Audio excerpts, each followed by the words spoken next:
Jesus, Justin, this is so annoying. I've had enough of this. This isn't funny. Fuck. Oh my. Justin, fuck off.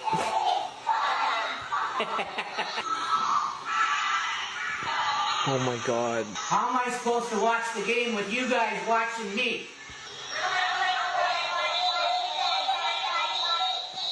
This is annoying.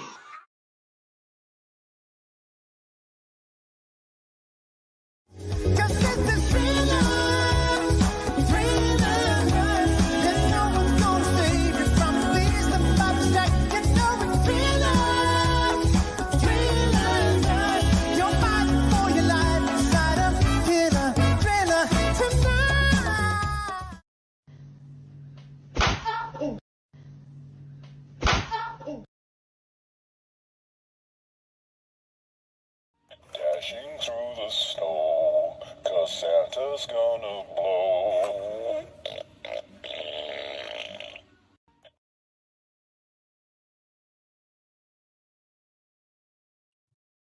Yeah, but they do that. They make up names. Come on. Jesus Christ. Buffalo, Bob, BF Live, Bobby Fran. Oh, that's your new name, Bobby Fran. You're Buffalo now. Sorry about that. American Cupcake. This is how it happens. You're Buffalo now, Bobby Fran. Sorry about that. Everyone, Bobby Fran is now Buffalo. Here we go.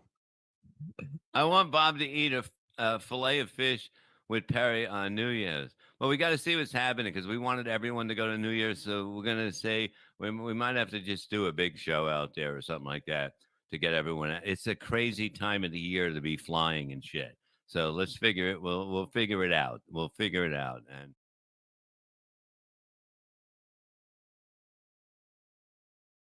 mind the gap. Stand behind the yellow line, please. The next train will be approaching soon. Could the customer with the juicy melons please stand away from the yellow line?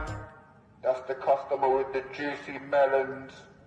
Please stand away from the yellow line, sir. Thank you very much.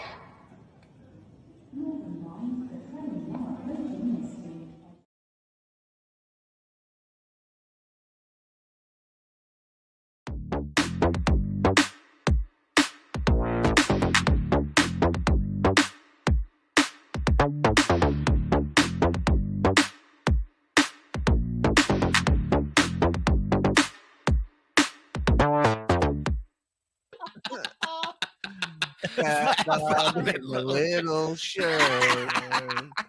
Oh my God. I look like I'm being carried through an ambulance.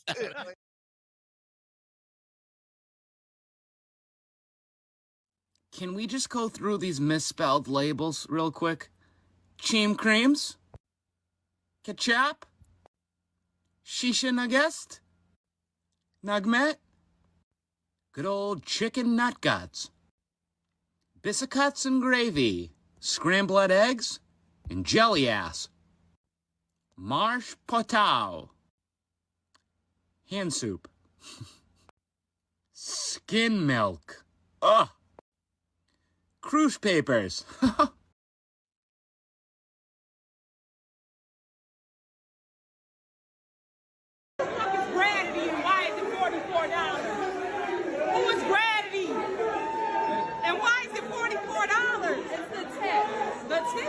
Y'all didn't put that shit on there? Yeah. All right.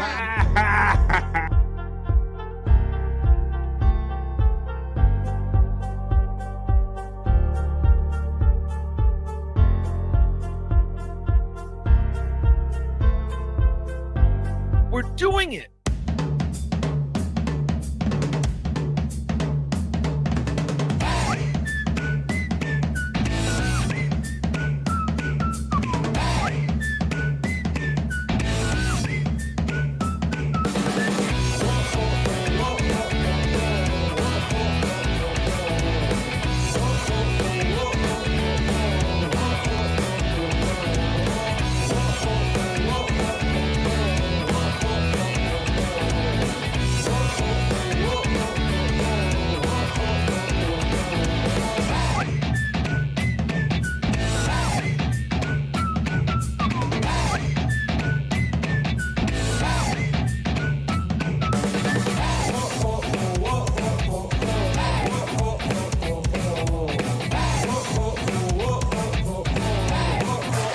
What's going on, everybody? Who's Gratity? I'm Gratity. I'm Gratity to see all you today on this lovely Monday, getting back on the horse after the holiday weekend.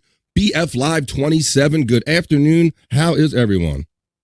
Let's hit some of our good old sounds here. It's the work whistle. It is high noon, 12 p.m. here on the East Coast of the United States. I'm so very happy to have all of you here with us today, back on the horse day. I see the people are following in on the chat already. We are actually doing it. We're doing it. Let me take that thing down and say hello to everybody. How you doing? Got me some new digs. I'm joining you from the new little kind of comfy room here. Not so much promotion in the back.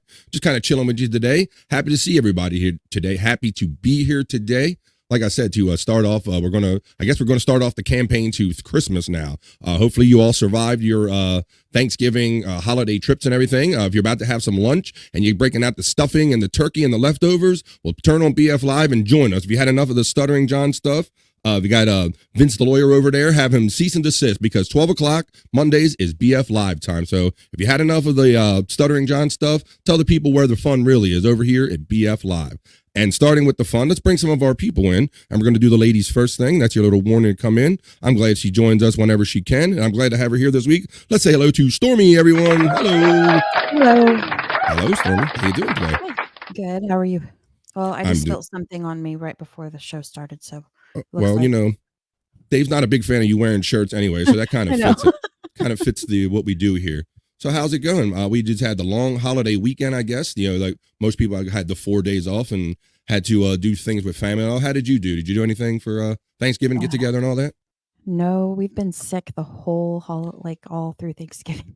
Yeah, that is what you have been telling me. I wasn't going to put that out there, and I didn't know how it affected your holidays. But yes, you have been kind of sick, and then as tends to happen with families, everybody takes a turn in getting it. And also, has it gone through your whole house yet?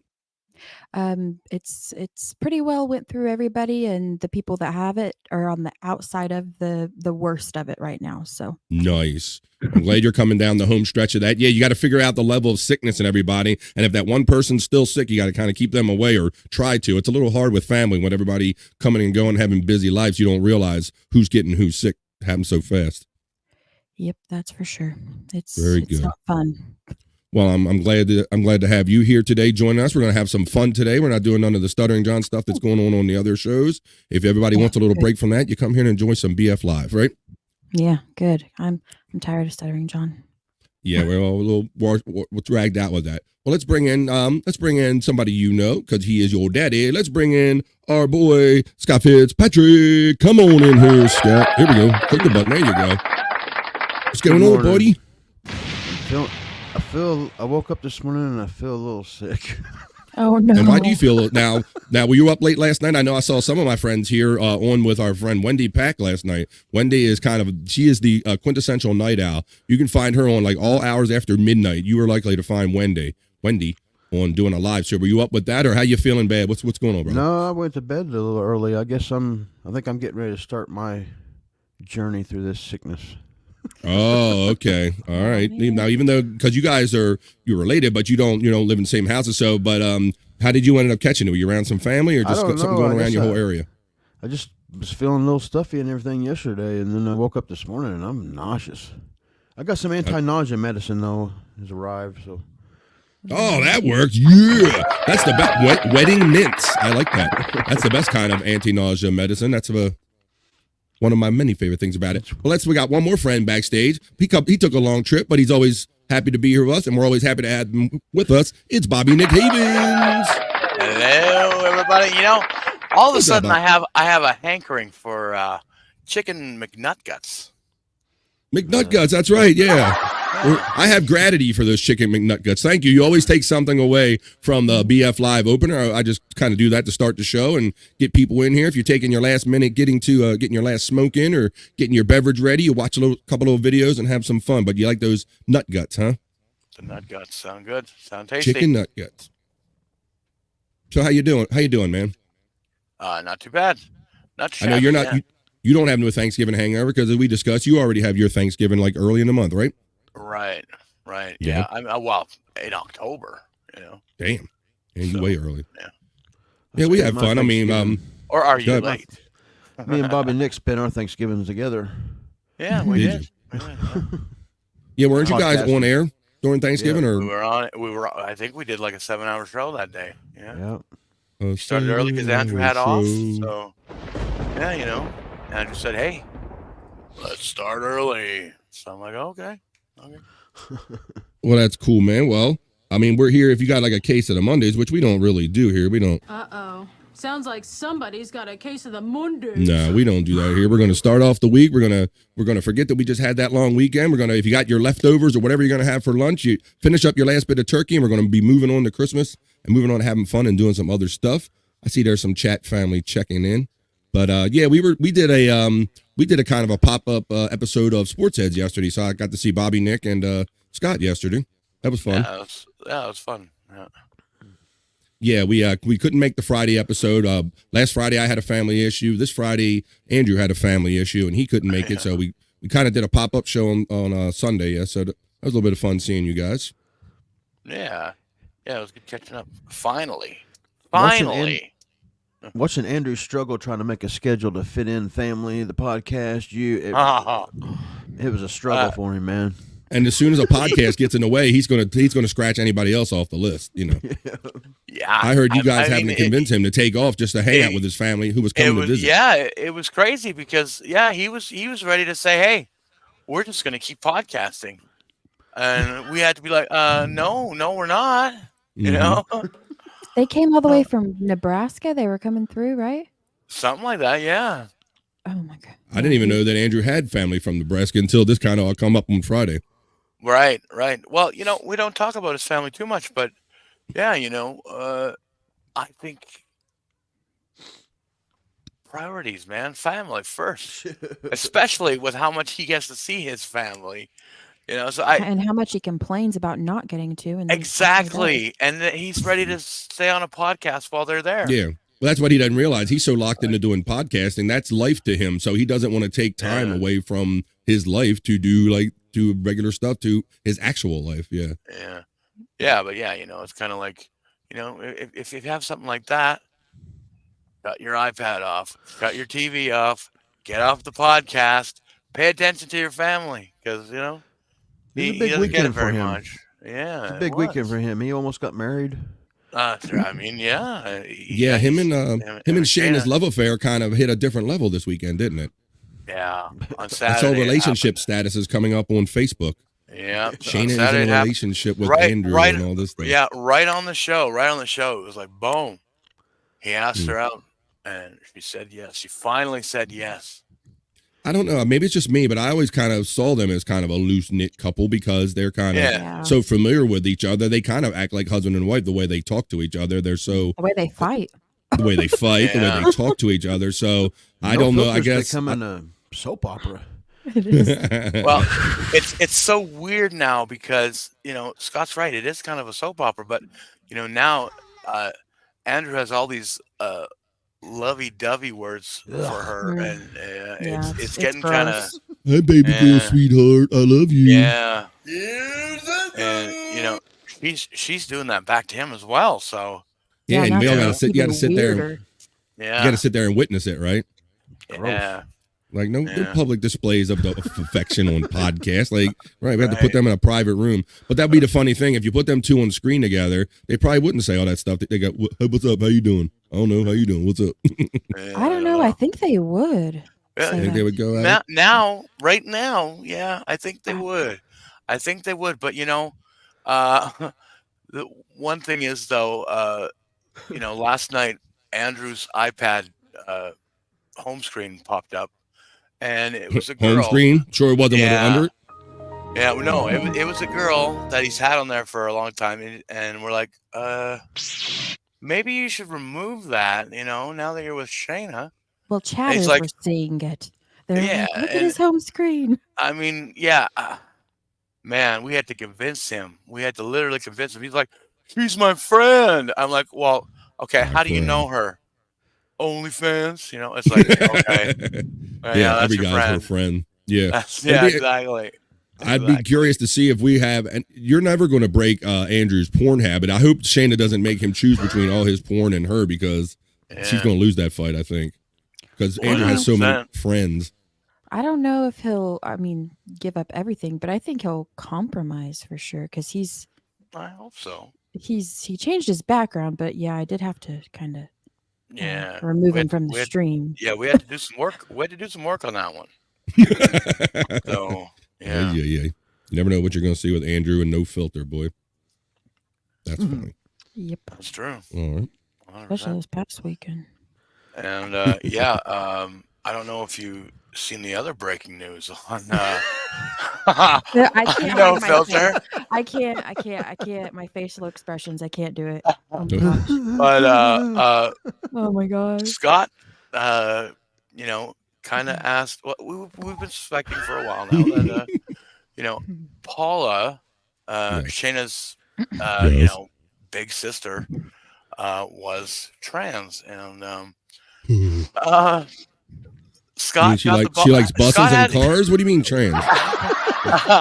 Well, Scott got the balls to ask her, and she said yes. She had a penis, and she had it removed. Whoa! She had detailed details of the surgery that I didn't know. That I was like, I guess they take the muscles out, like they invert it.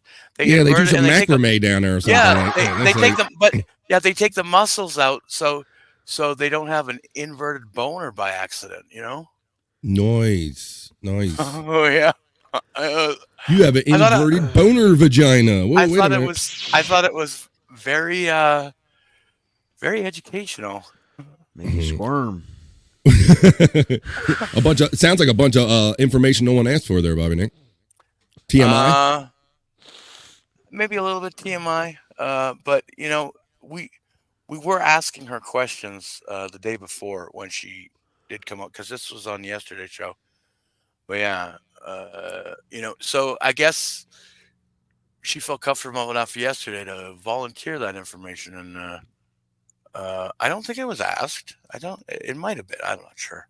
Yeah, Scott touched on this yesterday when we did Sports Heads, and I was wondering what point of conversation you can get to go, and by the way, did you get your dick cut off? How do you, I mean, that's a brilliant transition. I got to see how that happened, and you do that, and it's in a non-offensive way. But I know that we've had fun with Paula on the air, and I think that's we're just basically talking about maybe the elephant in the room, if you will, Well, yeah, but nobody's gonna say nothing, right? Nobody's gonna say nothing about this. Finally, he couldn't take it no more. Scott's like, I'm gonna be the one to say something about this shit. We gotta address this shit right now. I need to know the details of this shit. Maybe not the details, but you need to know. If what I'm seeing is true. I couldn't watch all my brothers fall in love with her and not know. That's it, right. That's the problem. See, you have an oath and an obligation to your boys. If you see them falling for, like, guys, look, I don't know if you're too quick on the uptake, but what you're looking at is not what you think you're looking at. It seemed like a few of them was falling for her a bit. Yeah. And she was not disclosing, the fact that she used to be a man. Well, and I also know, but you guys were playing around with it. I don't know. Do you have to? I mean, I would want somebody to, but you don't have to. But if you're going to be coming in a public forum and talking to a lot of people and talking about sexuality in terms, it's going to it's going to come up eventually. Right. Especially if they did the surgery wrong. Oh my goodness. Yeah. Shayna went to school with her. I don't know for how long. I guess forever. I don't know, but graduated with her for sure. And so Shayna knew Paula before the surgery. I said, soap opera. Yep. And she sometimes, before all this, sometimes she would say he. Yeah. And that's whenever we started really questioning stuff, because she would say he when referring to Paula, and I would all the time I'd start saying he, you mean she, and then she would correct herself, and you could tell that she didn't mean to do it. I'm just like, oh gosh. Yeah, and then I remember backstage. I mean, it was crazy. There was a lot of investigation going on, Yeah, I know there were a lot of jokes being thrown around, a lot of innuendo, and I know that rest in peace, Bobby P. I know that he was having like a on-screen flirtation with Paula for a time and all that stuff. So You know, there a lot of these things were kind of in the air, and I know that Scott probably after a while was like, "Look, we just can't sit here acting like we all don't see the same thing, or we're not all thinking the same thing." But that's good, and you know, I mean, to each their own, whatever you want to do. But I think it's better to kind of just address it, the elephant in the room, rather than everybody making their kind of under their breath side jokes and trying not to have their face bust and all that stuff. That's just better, more fun, to be honest.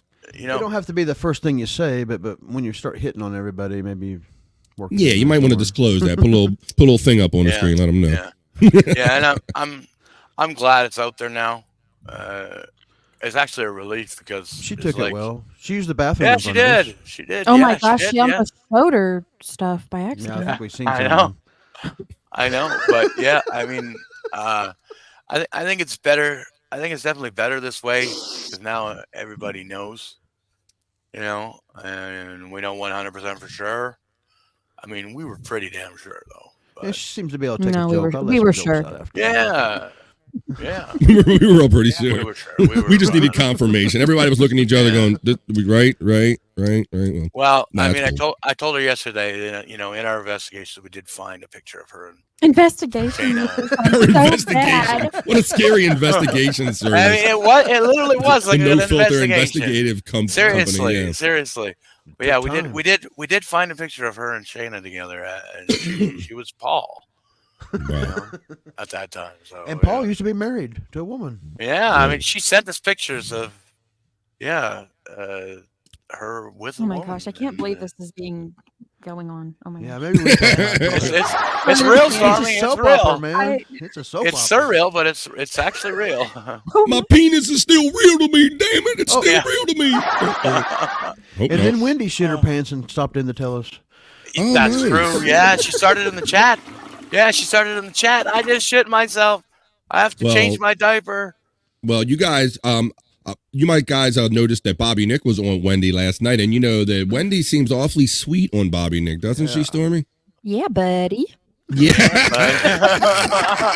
Yes, with the buddies. She was killing him with the buddies last night. Yes, buddy. Come on in, buddy. You can do whatever you want to me, buddy. Come on, buddy. Come on. Let's go, buddy. Oh, yeah, that buddy is a very open-ended buddy, isn't it? Oh, yeah. Move over, Bonnie the boner. She's like, I just love hanging with Bobby Nick. Yes, buddy. Anything for you, buddy. She saw him make one comment in her chat, and she's like, "Hey, buddy, how you doing? Let me send you and get you in here." And he was on the screen just like that. So that's great. That's kind of really funny that who would have thought all these years later that Bobby Nick Havens would be considered buddy to Wendy from the Howard Stern Show. Yeah, I mean, it is that's the craziest thing, man.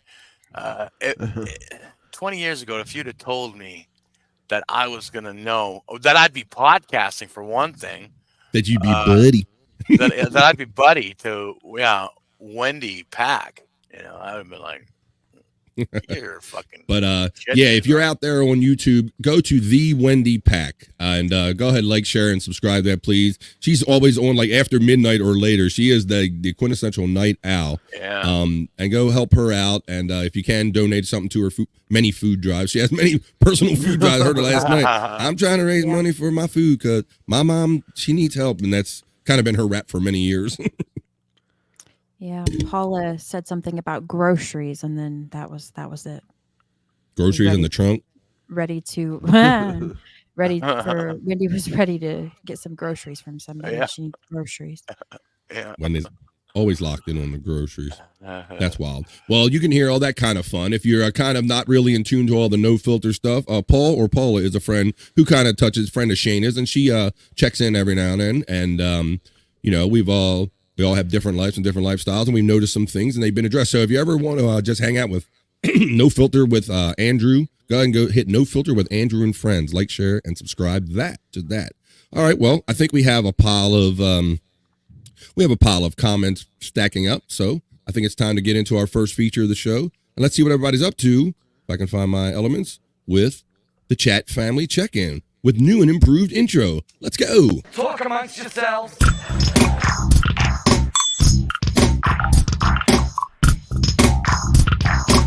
Talk amongst yourselves.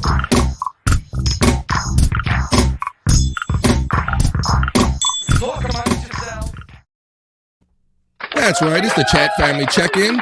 And you guys are so nice to check in with me every week. Some of my favorite people. I decided to throw a couple little my favorite chats in there to acknowledge everybody that always shows up and supports BF Live every week in the chat family check-in. And so much so that I'm going to check in with you right now because I know a lot of you same people are in here. So let's do it. Let's do it.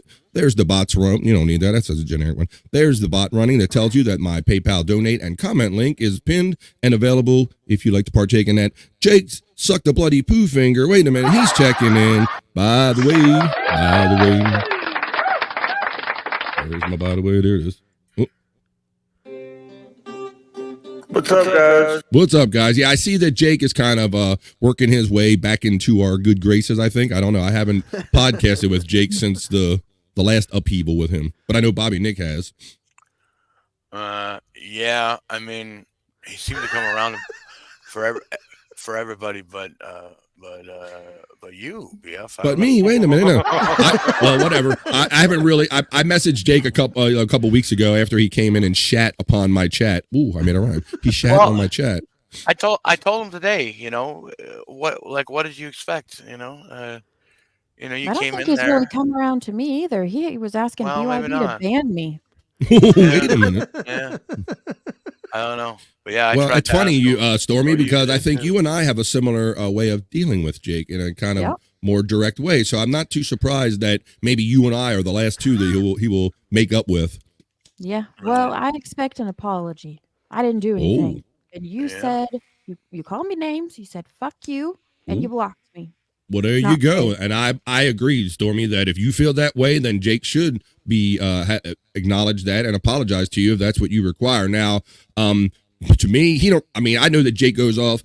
I was more upset that he kind of came in and misused the Right. wrench that I gave him out Right, of courtesy. that's the thing. Yeah. Kind of thing. But as far as like words or whatever, I mean, I would rather him apologize I to my know, chat than me. yeah. He don't have to apologize to me. But it's Yeah. not. It's very telling that you and I are the only ones he hasn't really podcasted with since then. But Bobby Nick is he's kind of our ambassador, if you will, of a podcast. And he's our negotiator. He kind of the mediator, kind of smooths things over and kind of makes things normal. Even though Jake won't allow it, but our friend Terry Nee checking in saying, "Yeah, no kids around. I'm watching on the TV. Oh, look at this. Look at my face. I'm real big on your 70-inch TV. Hello, how you doing?" Or whatever it is. How you doing, Terry Nee? If you enjoyed that little, or if you didn't, if you enjoyed that little thing with Michael Jackson doing the BF Michael Jackson, that's my boy Terry Nee that made that. Thank you, Terry Nee. That's a compliment of him. He's always out there having fun with the stuff that we do for fun and making it that much more fun. And it's all fun. There you go. I say fun 10 times. There you go. 100%, yeah. He sent some stuff of Shayna this weekend. That was I have pretty some good. of Shane and Andrew too that I gotta share. Yeah, he's out. He takes what we do, our screenshots, or if something quirky or funny that catches his attention happens during the show, he'll seize on it and do a funny little video. And also, I had that one. And I figured I'd make it part of my liftoff reel today. Hello, Terry Nee. There's that comment going again. There's an unnecessary comment there. Look who's checking in. It's Justa. 3. You number 1, Justa. He says, happy National French Toast Day. I did not know that. That's not on my national calendar, but every day's French Toast, National French Toast Day for me. How about you guys, Stormy? Are you like a French toast liker? You like French toast? Yes, I like homemade French toast best, but yeah.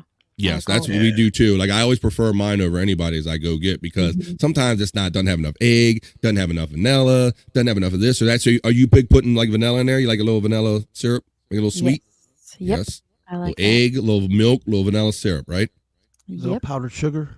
Little powdered sugar, cinnamon. We do cinnamon sugar and the powdered sugar. Little syrup. Cinnamon. And a what? Cinnamon. Yes. Yeah.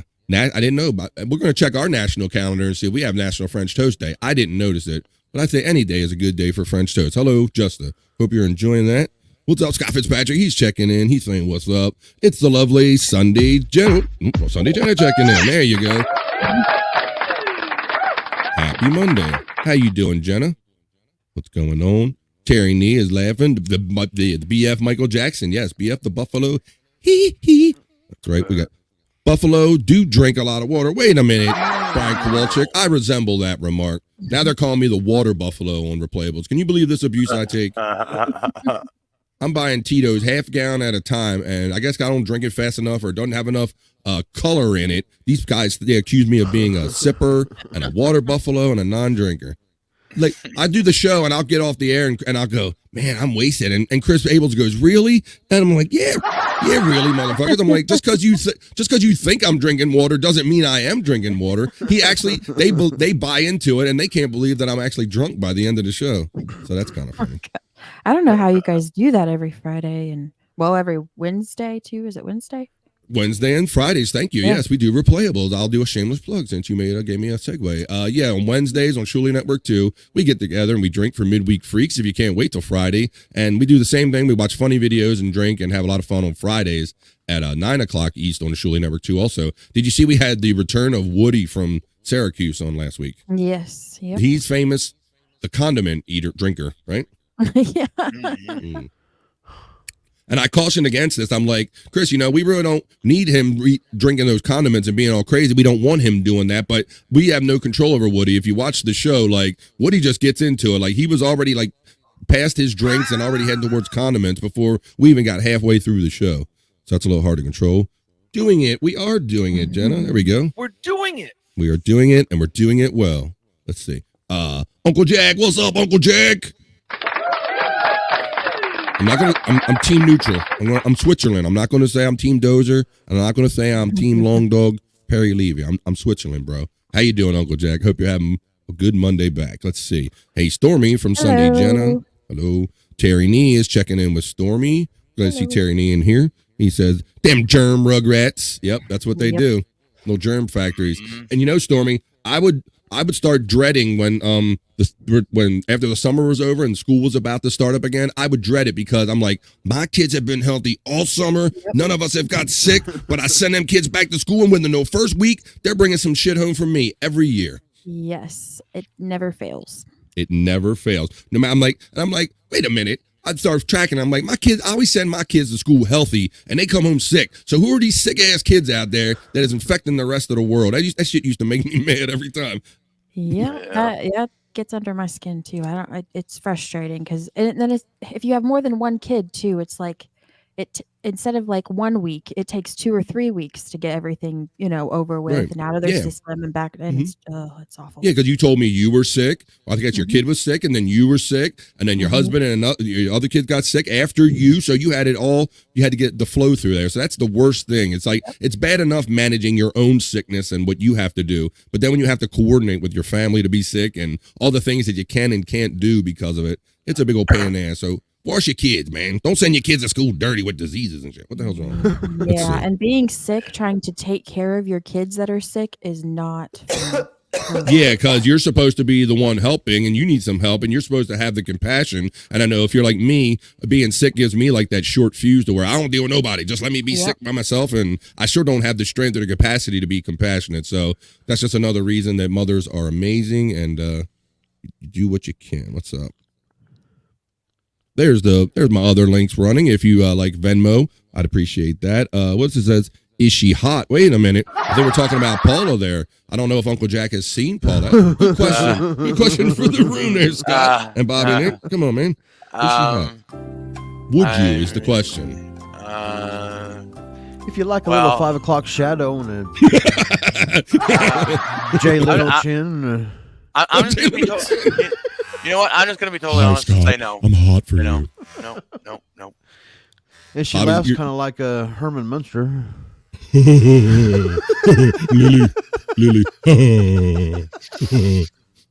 Sorry, Paula. I'm just a joke. Bobby Nick, you're hilarious. Nah, it's all in fun. And I was on air with her a couple times. I don't know what your pronouns are, but a very nice person and almost seemed like they wanted us to know, like, hey, I just want to get this out there and like, I want everybody to know who I am and be part of this. And we accept no matter who you are. I mean, what the hell? I'd rather accept you. I'd rather accept you for who you are than come in and have to act like the entire time that you're something that you're not. Right. So we love the honesty and all that stuff. So that's good stuff. She's a paying member to No Filters. Yeah. Did you say member? Yeah. Wait a minute. You said member, didn't you? No, not only just a member. She's No Filter Plus member. So she's on that higher tier. I would say it sounds more like she's a former member. Let's see. Scott was sweating Paula's attraction to someone online. Yeah, right. Like our friends, like, come on, man, don't fall for that, bro. You've been my bro all this time, man. I can't have you do that. Had to protect his buddy. See somebody falling for it, like, don't fall. I don't know what it would be like because I guess it's different for a man to, like, you're developing feelings for this person and then you find that out later after feelings are already developed. That would be. I don't know. I would imagine that would be unsettling. Something you could have told me yesterday. That you're a former penis owner. But honestly, we've had a lot of fun with her. So yeah, I mean, is there a sense of relief in the room now? You guys can, you can just be open and you can kind of make those jokes because I know. I've known some. She takes it very well. She seems. Yes, I find that many the few people, the gay people I know, or that have been trans, are kind of very. They have good sense of humors about it and they're open about it. I think it's more often the people that aren't that are more uptight about it. But some people, the gay people, they love laughing and joking about themselves. They have good sense of humor about themselves. Right. Scott asked what we were all wondering, right, Kay? Exactly. Like, how many times are we supposed to come on this show and act like we don't see and hear what we see and hear? But it's all good. Well, and the chatters and viewers, that shows you. They were all yeah, and it was like maybe the third or fourth time maybe she had been on, and there was somebody that I don't remember how he worded it, but he said something about fake woman or something, and I was like, I don't know, and I'm not pulling that comment up. Yeah, right. But that's the one that everybody will end up noticing anyway, right? Mm-hmm. Exactly. Mm. Let's see. I'm just hoping she ain't so comfortable that she comes around more now. I promise you she's gonna now. It's gonna happen. You're gonna try anyway. Sorry, Paul, I'm just joking. Just close your eyes and go for the first hole you see, Scott. The elephant without a trunk. There you go. All right. LOL Terry Nee. So he said Scott was sweating that attraction. Scott was looking out for his bros. He's like, look, everything's good and fun, but I ain't going to have one of my bros kind of show up and open up the wrapper and discover something else inside. So according to her, there is somebody who doesn't care. So, I mean. Yeah.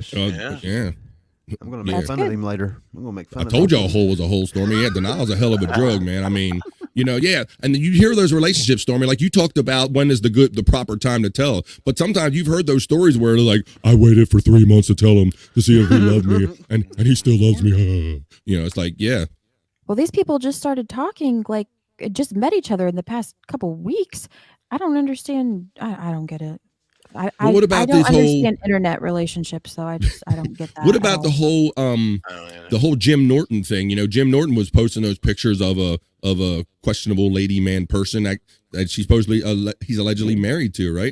I don't know if that's like an ongoing Twitter bit or it seems legit the way they posted it. Scott, you seen any of those like a couple weeks ago? Yeah, I've kind of heard that about Norton though. He's always kind of favored those types. Yeah, apparently he got no shame in his game. He gives no shits apparently, and he's like. Like Adam, your Apple show, and it's like shit. Yeah, I mean, I guess whatever floats your boat. I couldn't see myself willingly doing something like that. But if that's what you like, then that's what you like. Do it, Scott Fitzpatrick, and please flick the bean, you cowards. That's that little thumb when you're on the screen. Hit that like button, please, and please, if you haven't already, please. Subscribe to BF Live. I'm rolling my way to 500 subscribers thanks to all you. I'm at like 337. Thank you. But I need some more. Could you just please, if you gave one subscription a day, let's see. Hi, chat family. What's up, Sunday Jenna? Here's our boy checking in. Chris Abels is checking in. I know he's busy during the day. I'll talk to him earlier. How you doing, buddy? Chat family rules. You are 100% right, bro. We love and appreciate our chat family. I hope you had a good holiday weekend and you and Liz and all the family. H2O Buffalo friend. Wait a minute. You're adding shit to it, Abels. This is the guy that can't believe I'm actually drunk at the end of shows. Like, what do I got to do for you? Like, unless I like have something with color in it, or if I throw up on my computer, they're not going to believe that I drank. Oh my gosh! All right, let's see. Unloads. Gosh.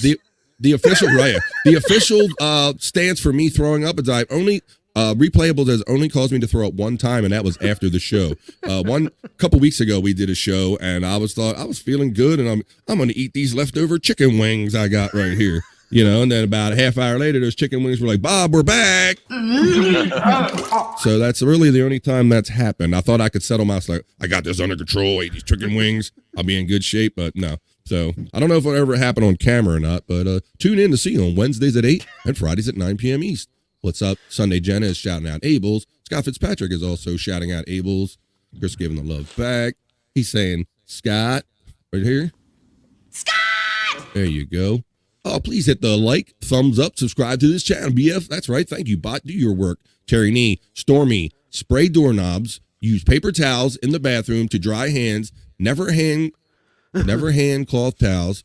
Will cut down illness 50%. Well, I don't think Stormy's so much the problem, but try to convince your kids to do all that shit. I do need to spray the doorknobs down, so that's a good reminder. But I'm lazy with laundry, so I already buy paper towels. I'd rather do that than wash more towels. So. Well, you know, we just went through a whole masking thing, and it almost seems like it makes the most sense it would make to mask when your kids come home from school. You know? Yeah.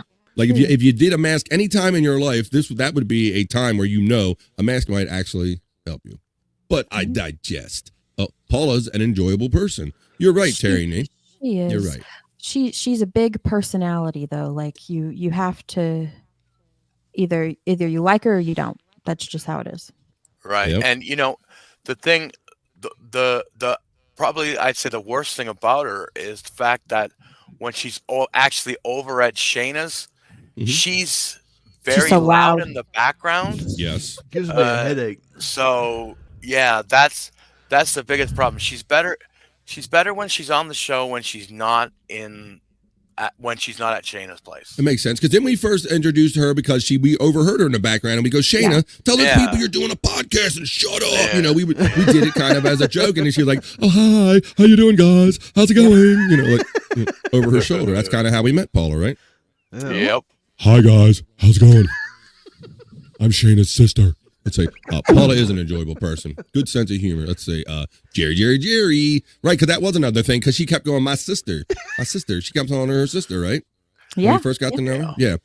And then we also noticed that she was very quick on, wait a minute, Shayna, is she messaging you? What's going on? She sending you messages about me? Like, she was curious about what, you know, they were like kind of running game with each other. Like, are you telling people what I might tell people? Well, she told us last night she went through all of Shayna's messages and everything. Yeah. Damn, that ain't cool. I don't agree with that. I mean, I don't agree with that either. I don't either. I think that's bullshit. No, I'll tell Paula that, and this is It live. is. Obviously, she can see it if she wants to. Yeah. But Yeah. I think that's bullshit. You shouldn't go through her messages. That's right. Like No, regardless of Shayna's physical condition, she's a grown ass adult person, and she should be able to write and have her privacy in her own messages, and no one should be pulling up her tablet and seeing what she's saying about people. But I know that he was concerned about that, because every time we would do a show or something, and I sent you a message, it's about me. It better not be about me. Fuck you. Let's see. So whatever. It's all good, Paula, we love you. Look who's checking in. The love Karen Garvey checking in. Thank you, Karen Garvey. We always say hello to each other, and she always has positive things to say about BF Live. How you doing, Karen Garvey? Happy Monday after Thanksgiving. Good morning, guys, from David Bybee. Hope you're all good. Scott's going to run Paul off, though. Wait a minute. Nah. Scott's a charmer. He has like a kind of like a fun-loving way about being honest. You know, Scott's not hateful about it. Scott's like genuinely curious about things, and you can only take it to a point, and you gotta somebody has to address it at some point. So, Well, and the way I see it too is we could believe different things, we could be comfortable with different things, and still be civil and in the same environment. We don't have to. So, like, just because somebody believes certain things or does certain things doesn't mean that I or you or them, they, he, she, whoever has to agree with it. As long as we're nice and civil to each other, we can still. Yeah, and I think in a lot of ways, honesty is less hurtful. You know, that abrupt honesty.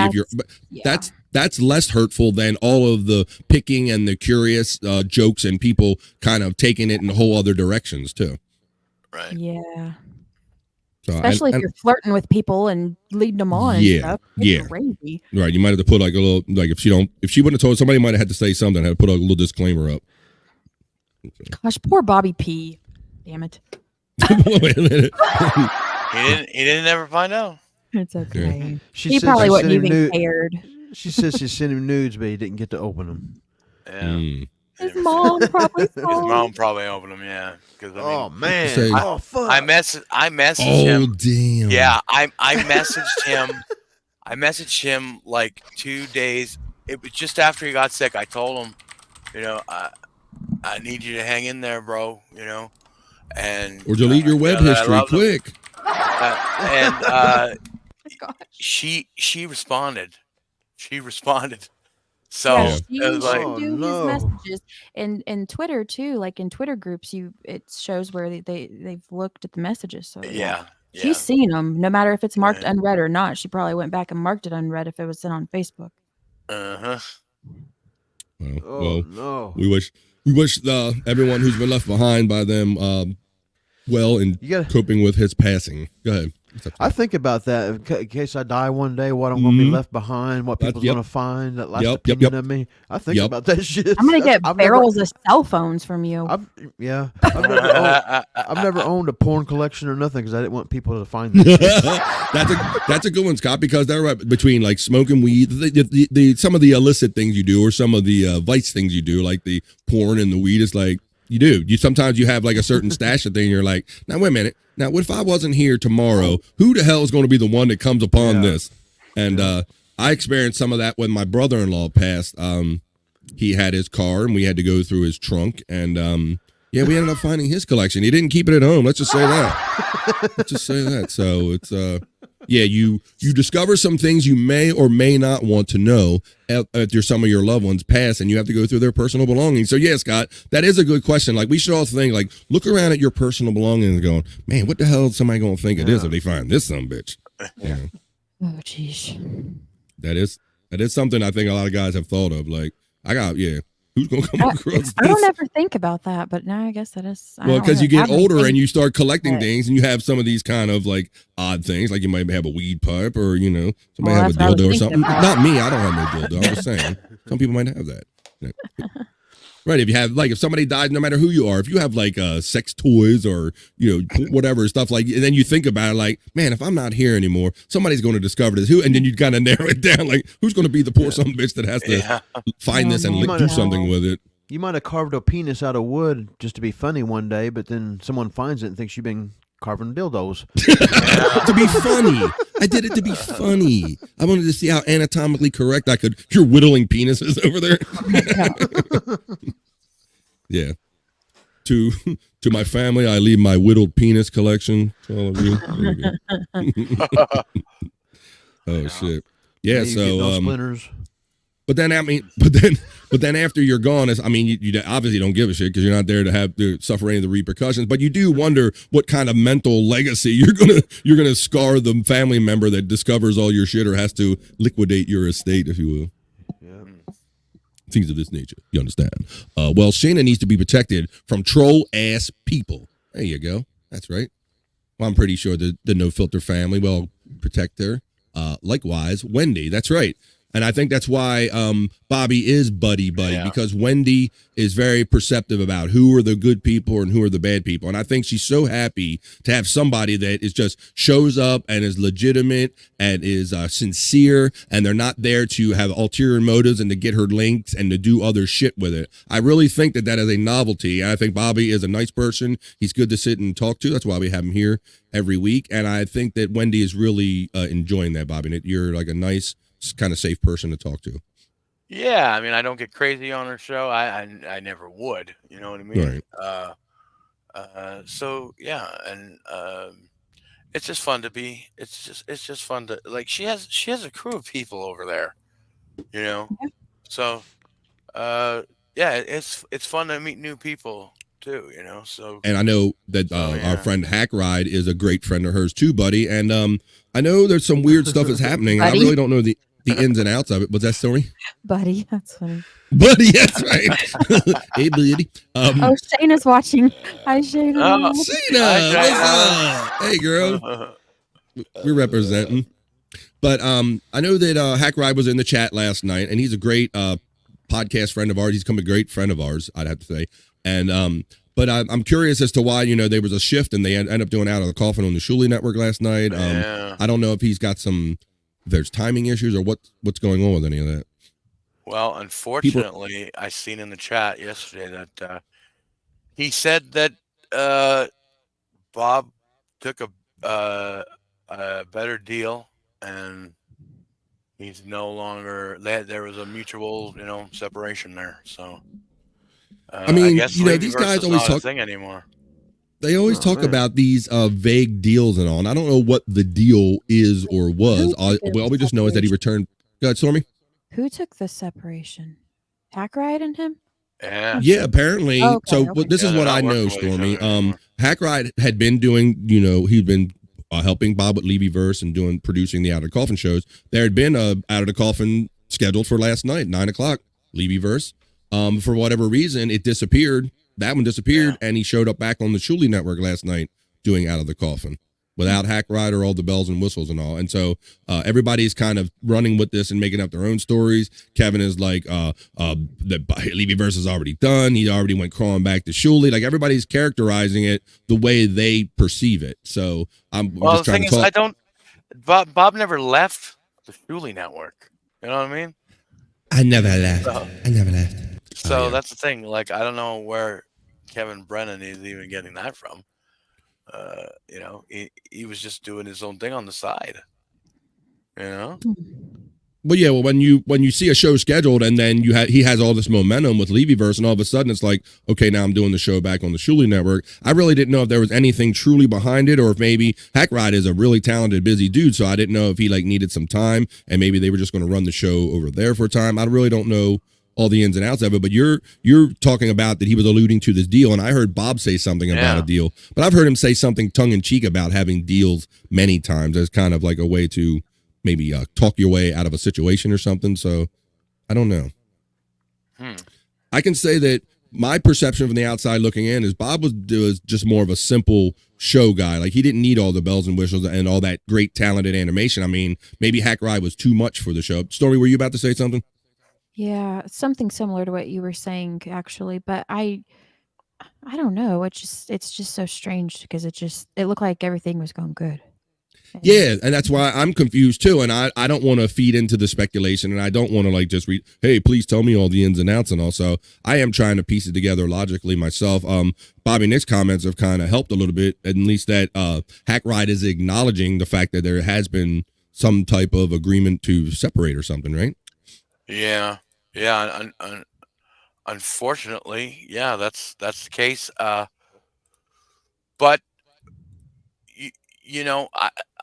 I gotta say, I loved the new look and feel of Levyland, Out of the Coffin. I actually thought it was strange watching last night to see it go, ran the old way. You know what I mean? Well, I'm just going off of my best speculation. To me, like I said, I don't think Bob is a big bells and whistles guy. I think he respects that talent and he appreciates it, but I think it's all just too much for him.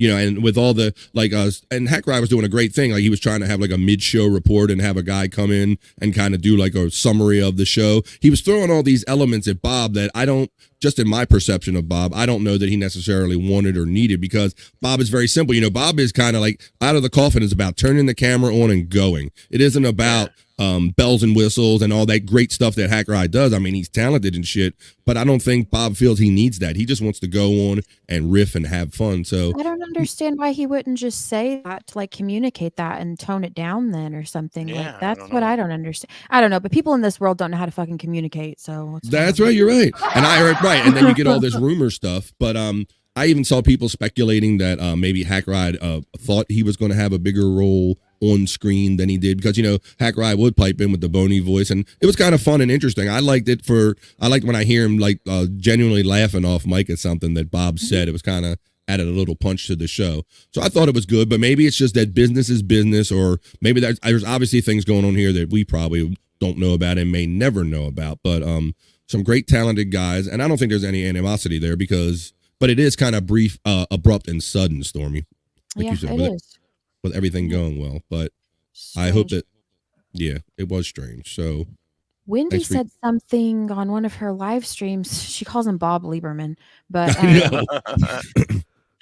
And we- but I did say something because she wanted to be on Bob Lieberman's show, and Ooh. I I said something about how he might be too busy, but maybe if he had time, it might even be easier for him to pop in on her channel since she was trying to build if he ever had time. And there was a comment made, and I don't remember who made it, from the chat, something about how he was taking a break from certain things. So I'm not sure how it was worded though, so I don't want to take it out of Right. context. I do remember that. Yeah, I do remember that. Yeah. But either so- way, I don't think that it's like a big nasty breakup. I wouldn't think or anything like that. But I don't know. Right. I I'm don't just think more. so. Yeah, I'm just more curious as to what to expect. Should I expect to ever see them work together again? Are we expecting that now they're back to just doing things the old way? And people are going to be curious why. But I'm sure that it's going to come out in little drips and drabs here and there. That maybe it was Hackride was busy, and maybe they maybe just had different thoughts about how the show would or should go. And I don't know how Hackride makes the time anyway, because he was doing Hackride with Puzzle Box with Hackride and Krista. He was putting together Boney for Jake, and then he helps Wendy out. And congratulations to Hackride for being monetized, bro. That's Yeah. good, man. Yeah, And he was very that's generous. awesome. One of the first things he did was had Jake on, and he offered to any money that they make, he would give them that minus Google's cut. And then Wendy came on, and he did the same thing. So for his first monetization option or opportunity, that's what he did. So that gives you an idea what type of person Casey Day is, Hackride is. That's all you need to know that right there. Yeah, Yeah, 100%. he's always about supporting people and doing stuff. I mean, I'm a fan just from that. Hell yeah, because No right, matter because what. he is, because because you see that kind of stuff, Stormy. You see that he has a good heart. There might be all this character stuff and throwing out all this hyperbole, if you will. But yeah, underneath all of that, and you see all the deeds that he's doing. He's a really talented, sincere guy. So I hope to keep seeing what he does and be working with him and know him for a long time in the future. Is that the word of the day? Hyperbole? Ooh, I like that. We can look that one up. You know what, Scott? I like when one came up naturally, but I also started utilizing this Chat GPT feature, and I thought if we ever got stuck, I would just type in word of the day in Chat GPT, and it always spits out something. But let's look up. I'll look up hyperbole. All right, hyperbole. Let's see. I'll show it to you. Let me see if I can do a screen share of my Chat GPT. Check this out. It's kind of a big one. All right, and our word of the day is going to be hyperbole. Let's see what we got here. Hold up. Let's go.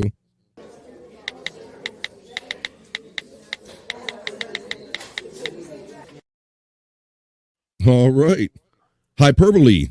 ChatGPT. Hyperbole is a figure of speech in which exaggeration is used for emphasis or effect. It involves statements that are not meant to be taken literally, but are intended to create a strong impression or emphasize a point. Hyperbolic expressions are often used in everyday language, literature, and rhetoric to make a point more vivid and to add emphasis or emphasis. And that was our word of the day on BF Live, hyperbole. Yeah.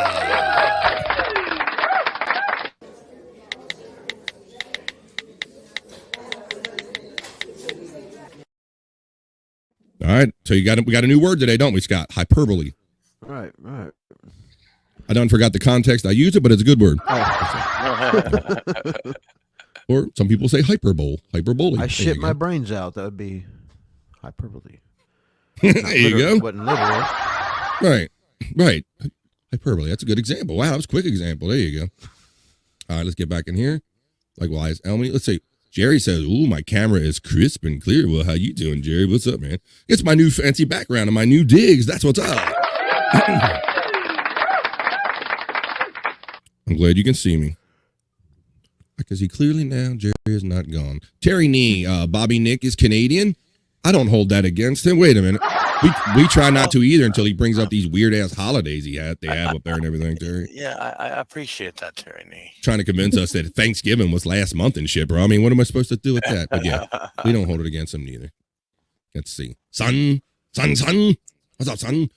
There's the bots running. Please utilize them. Oh, there's the lovely Shayna checking in. We finally got to it. Because we're doing the chat finally checking. What's up, Shayna? How you doing? Are you at the program right now with Andrew next to you? What's going on? What are you doing today? That's Wednesday. What, Wednesday? I like to picture them together every day, like in a corner in their chairs, kind of just doing their own thing, having a production meeting or something, They should get to see each other this weekend too, though, for a little dinner date. Yeah. How's that? I guess Paula is going to take Shayna to his house, and they're going to order pizza. Yeah. That sounds good. Mm-mm. And Andrew's going to get a whole new experience. Oh, shit. Oh. Yeah. Andrew puts the lotion on. Put the lotion on, Andrew. Okay, well, put the lotion on then. Let's see. Can I ask what was up with Ian Hawk on BYB? Does anybody know what's going on with Ian Hawk? Yeah. I don't know what's going on with Ian Hawk, but I did not see that. What? Give a description. What happened, brother? Oh, he came on and he said he's got I've got a bad screen on my OBS.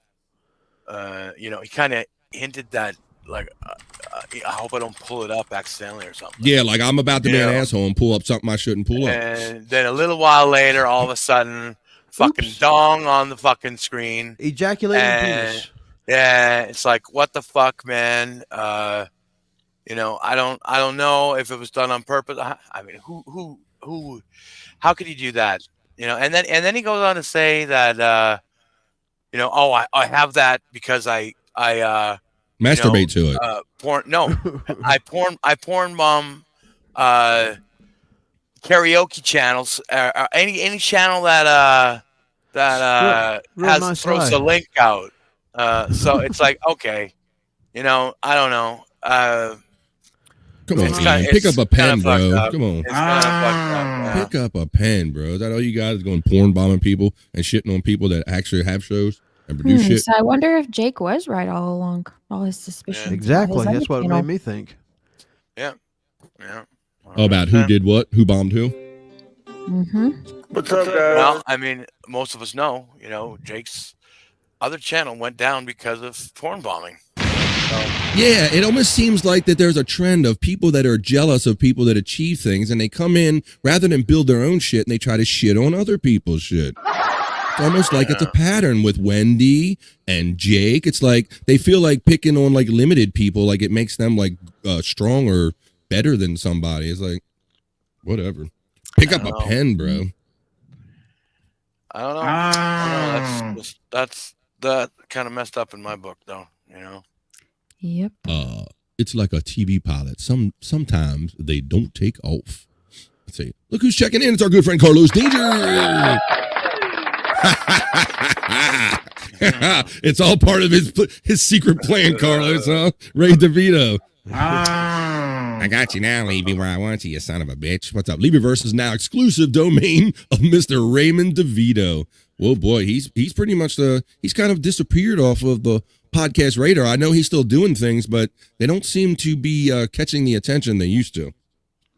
No, he seems like a different person.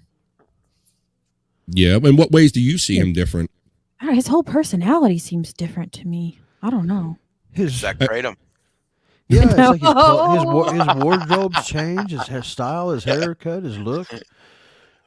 You're right. Kratom, right? Just smoke regular weed. I mean, what the fuck is that? You hear people do crazy shit on that fucking Kratom, and he's already chemically imbalanced. He don't need to add to it. Yeah, exactly. Yeah, Oh, I think I heard somebody or him say that he quit using it. I don't know. Oh, well, I think I might have a message from him. This is weird. Oh wow! Dear Stormy. All right. All right, lawyers. That is so ironic. It has nothing to do with this, but a freaking message just came through. Yeah. Come on, read it to us on the air. Come on. It's so weird. It's a clip again, and Wait a minute. You got a message from Ray DeVito, and it was weird. I mean, who puts Ray and weird together in the same sentence, Stormy? Come on. Nobody ever. I've never had anybody like usually you'll tag somebody or whatever in clips and stuff. I guess that his method is to just send it to people and tell them to like or trash it. Direct message. He's getting your opinion. He does it to Yeah. me all the time, though. And the very first time, I wasn't sure what he meant, and I was like, "What does he want me to do? Shit on him?" Exactly. Would you like me to feature these on my show? Tell you my honest opinions, like shit on lie? What would you like me to do with these? And then we heard after the fact, Stormy, because you were one of the first people that I ever heard that he was doing this to. Yeah. But apparently he has a pattern of sending out my stand-up clips, and he just wants people's kind of review of them, if you will. And Stormy is one of the recipients. And we also heard Shuley say that a couple weeks ago when he was still on the network. You're like, Ray just send me random clips out of the blue. And you're the first person I thought of because I knew he did the same thing to you. Yeah. Well, the very first time he sent me that message, I was like, "What do I say? Like, I don't understand. Who does that? Who says take my clip and like it or shit on it? I didn't know. Like a shit, I do didn't something. know. Just put me out there, Stormy. I mean, give me a thumbs up, thumbs down, thumbs up your ass. I don't care. Just there you go. All right. Please like, share, subscribe. Dr. Chorizo checking in. Hello, he says, I just assumed that this was an experimental stage of the Levyverse, and it is what it is. Yeah, Dr. Chorizo, I think that you definitely have a meeting of the minds. You got two different guys. You got a guy that Bob is just like straightforward. He doesn't need all the bells and whistles. And Hackride's at the other end of that. He's all bells and whistles and really talented and wants to make and produce and put detail in every little aspect of the show. So, yeah, maybe it was just this a tale of two cities, if you will, Dr. Chorizo. Welcome. How you doing there? Happy Monday. Getting back on the horse. Kai Branacasio checking in. Hi, folks. This is news to me. Hope you are all well. Hey, Kai. Oh, maybe he means the Hackride thing is news to him. Yeah, I think he might be. I'm a little behind in the chat, but thanks for commenting here. Dr. Chorizo, Hackride seems like a good demon. Yeah, it's the oddest thing, Dr. Chorizo, because if you take him for literal face value, you see a guy that's with a demon mask on. But if you really, if you're a fan of podcasting or whatever, like we are, and you really watch him, you really see the love and the work that he puts in it, the production value. And then when you hear his true heart come out of it, that's what the interesting thing is about Hackride. I think I said that. I honestly feel really bad for him because, he took quite a beating, I guess, on Kevin Brennan's show yesterday. So Hackride did? Yeah. Well, look, I mean, those guys have no talent. That's what they're going to do is shit on people that actually have talent. I mean, that's why, it's just crazy. And then we have this situation now with Bedabbler has 2 strikes now. Yeah, right. Did you see that? Because apparently over the weekend, Bedabbler showed the video of John's wedding, and my understanding was that it was. I don't think John. Maybe John was there, but I don't know that it necessarily was his video. I don't know, or if it was lifted off of one of his shows. But he put in a copyright claim. YouTube acknowledged it, gave Bedabbler a strike, and then Chad struck something on Bedabbler. So now Bedabbler is sitting there with 2 strikes right now. Tag team him. Yeah, unfortunately. Tag team, yep. Yeah, that's what happens when you're in this Dabbleverse and you rely on other people to have a life for content rather than generating some of your own, I think. So kind of comes it's one with thing the to have an opinion, but it's another thing to constantly shit on people and be horrible to people. Right. And we hope if you had enough of it, that's why you're here. Because we got 16, 17 of you in here now. It's fun for a time, but how much of that do you need it? You don't need it 24/7. It's a fun thing. They make fun, good jokes off of it, and there's a time for that. But right now, it's a time for BF Live and having fun and giving no fucks about that kind of stuff. We like to talk to it kind of looking from the outside in rather than actually giving a shit about it. Dr. Chorizo is getting a shout out from Kai Branacasio. What's up? Please utilize my PayPal links. They have some preset amounts right there. I would appreciate that. There's all the links. Running the bot's doing its job. Work your ass off, bot. You work. Let's see. Terry Nee. Roy has always been the puppet master. Wait a minute. Yeah, right. Somebody I think had a that. feeling about that a long time ago. He leads people on to believe He's Kaiser Soze in us. He thought that somebody else was running all this, and meanwhile, it's the least person you would expect. Yeah, the meager guy. He's like, I run this shit, motherfuckers. I don't know. I met him in person, and I don't know about that. You're not seeing him being the master of anything, right, Stormy?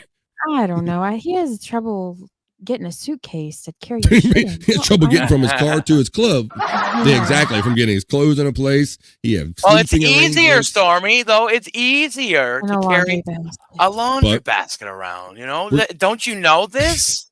Yeah. You know, I do that in a grocery store sometimes. I have done that. So I can Have you understand really? that.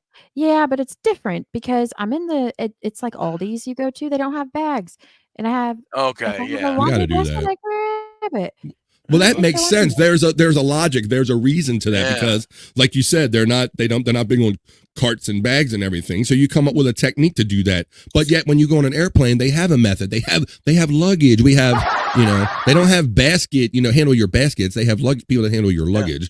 How and do you carry check on- in? How do you check in your laundry basket? That's what I want to know. Like, Right. Jesus. Yeah. Yeah, that's American true. Tourister, the Rubbermaid conduction. But we got to have we almost got to have a apologist battle between Scott Fitzpatrick and Terry Nee because these are the two guys they're the diehards for Ray. They love them some You want Ray me to because send Ray. Ray the link? Oh my God! I'll send it to him. Weirder, funnier things have happened. I guess. Let's see. I can. He sent me a link. We can trash it right in front of him. Let's do that. Trash him right in front of him. Ray has always been. Other than asking him what's going on with the confusion of your life today, what is the daily confusion? I don't know. Let's see. Ray has always been the caretaker here. Okay. Let's see. I thought you were going for a Shining vibe, maybe that's just me. That's what I pick up from Ray sometimes. Oh, he's like a Shining thing. He's here. Let's see. There he is. He has been summoned. You have been summoned. Your ears are itching, bud, aren't they? You heard us talking about you. What's up, buddy? Yeah, we touched on a little bit about it. There's your symbol. Scott always likes putting your symbol up, bro. I don't know if you caught any of it. We were just having fun, just speculating and just talking about how much we like you and Bob working together and just speculating the future a little bit. But we know whatever you guys do, it's going to be all good. So you go, please hit the like, thumbs up. Subscribe to this channel, BF Live, and share. Thank you very much. Dr. Chorizo is shouting out Hackride. What's going on? Sean Regal checking in. What's up? Thanks for coming here with your Orange Cassidy shit, boss. Sean Regal, I saw you. I seen you in the fucking Discord. Let's see. Let the buffalo roam free. Yes. Yeah. We're doing it. That's a horse. Wait a minute. I got to get a buffalo sound effect. I don't know. Well, either way, let me run Buffaloes free. make noise? I don't know. I don't know. Yeah, Mrs. Buffalo does. I'll tell you that. Can you, BF, Stormy, Bobby, Nick, see when my name shows up, whether or not I text or not? Right. While I'm away viewing elsewhere, sometimes listening, some not. We got to absorb that. That's a riddle. I'm sure. What do you want to know here? Does he want to know if we can see his name or not when he's on his phone? What are we going here? Can you? I Yes. don't know. We When I see your text name when you them, type. That's all I can tell Yeah. you. Yeah, we That's see the only now. time we see your name. When you're away viewing elsewhere, sometimes listening, sometimes not. Yeah, we don't see that you're like watching the show. We just see that people are watching the show. I see him. He's in his underwear. He's typing in his underwear right now. I see him. Let's see. How does it work? What you see on your end? Let's see. Yeah, I see this. just your comments. Just your Yeah, comments. we don't see everybody who's watching. We just see a number. Yeah. I only of see Jerry. Viewers. Yeah. I see that there's 17 watching right now. Let's see. Like we wouldn't even know you were here if you didn't type. Yeah. Our friend Hackride, he says, doing music for 25 years, you see it all the time with people who can write songs and people who can't. Those who can are very angry. Yes, because to them, it's a magic trick. And to me, it's one of many songs. You're right, bro. And I know if you didn't see it last night, Hackride ran like a 2-hour music special where he's so talented. Like I said, 25 years. I'm sure a lot of that 25-year music was in there. Yeah, so he goes under Casey Day sometimes. So, yeah, we know you're a talented dude, bro. And, yeah, one of many songs. And I agree with that. That's the whole problem. We've had these conversations, too, about the creative and the non-creative people. Right, the non-creative people, like your Kevins and all, go, what's this person doing? Oh, applying themselves and have talent and shit. I mean, he's made that his talent, shitting on people that can actually do stuff. So, whatever floats your boat. Whatever floats Did you really want me to send Ray the link? I don't want to hit send unless you say want me to. I was trying to think of a decent angle where I could make it worth our time, Stormy, other than have him come in here and just put a stick in our spokes. Let's just hold off for now. If I had like a natural segue other than just having him come in here and just bring up And his just life. randomly sing. Whatever. But let's see. He's probably got his pen in his hand anyway or something like that. He's probably busy. Yeah. Yes, just Jerry Lehane says, Hackride, I'm a Ghost Rider. Classic rock, 1987. He's probably radio, talking to Paula. MTV songs, but unknown. 65 Delaware guy. Talking to Paula. Wait a minute. Ray? That'd be awesome. She's the most feminine girl I ever met. There you go. Let's see. We should introduce them. Hey man, that might help on some level. Let's see. Okay, only when I type. Let's see. Yes, Jerry. Nice, Jerry. Jim Shorts. Please hit that like button. He goes, yeah, I see the numbers. Yeah, you see the numbers over here. So how do I look up Hackride? Name or link? I can get the link and put it in the chat, but you can always look people up on YouTube in the search section too. Yeah, if you just type in, just go to the search up there at the top of YouTube and just type in any name you want. Type in Hackride. It'll take you there to @Hackride. Congratulations. We talked about you becoming monetized, bro. Congratulations. And it was quite generous of you to do something charitable and help Jake and Wendy with your first monetization, bro. So that was just some good stuff. So we were just talking about the difference between what your visual perception is and what your perception of your heart is, bro. We know you're a great dude. So yeah, man. Yeah, Glad to and hear you know, Hackride does have memberships now, so go join, everybody.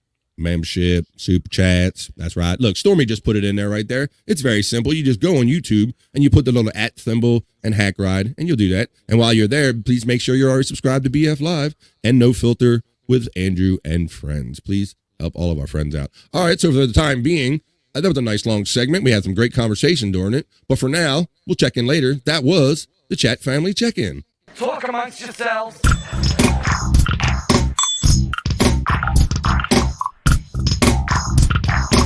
Talk amongst yourselves.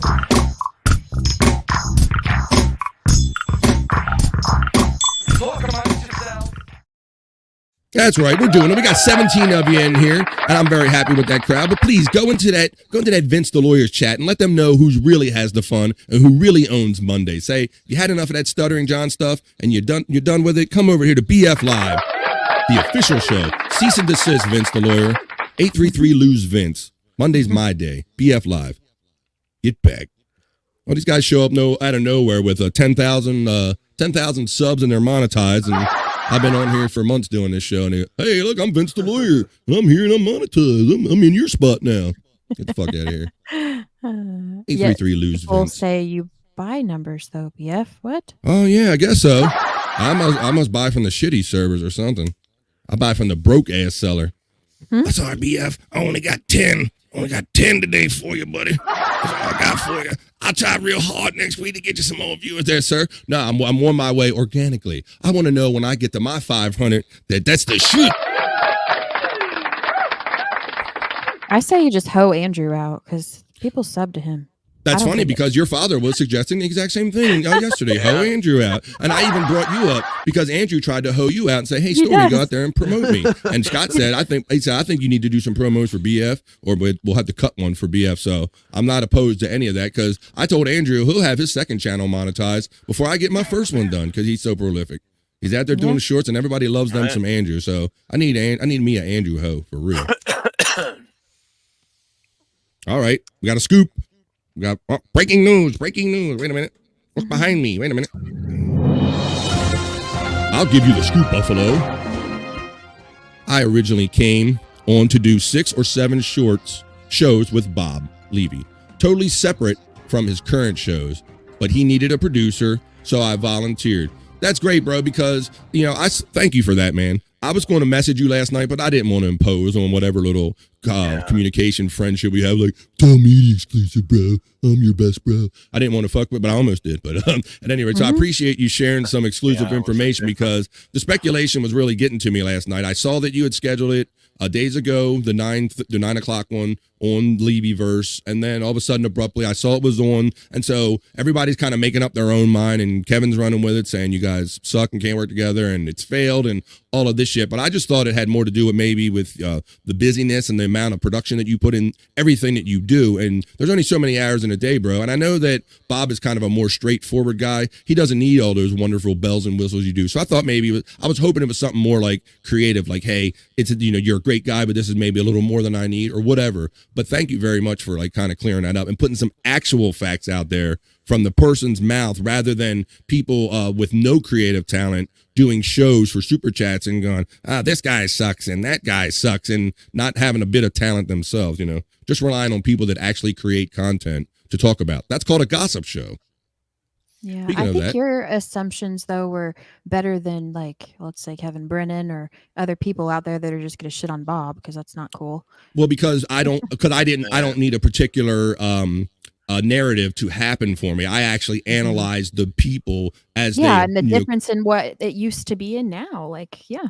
There you go. Rather than try to start a narrative that helps me get super chats and shit on people that actually have talent, I kind of pulled back and tried to assess the situation for what it was for the individuals that were. So, and I know that from dealing with Hackride and Bob that they're really great dudes, and I can never see them breaking up in any way that's harsh or with any animosity. And I know that we're going to be hanging out and doing stuff for years together. Jerry Lahane said he's already subscribed to Hackride. There you go. Well, maybe he's already subscribed to me or all of us. Thank you.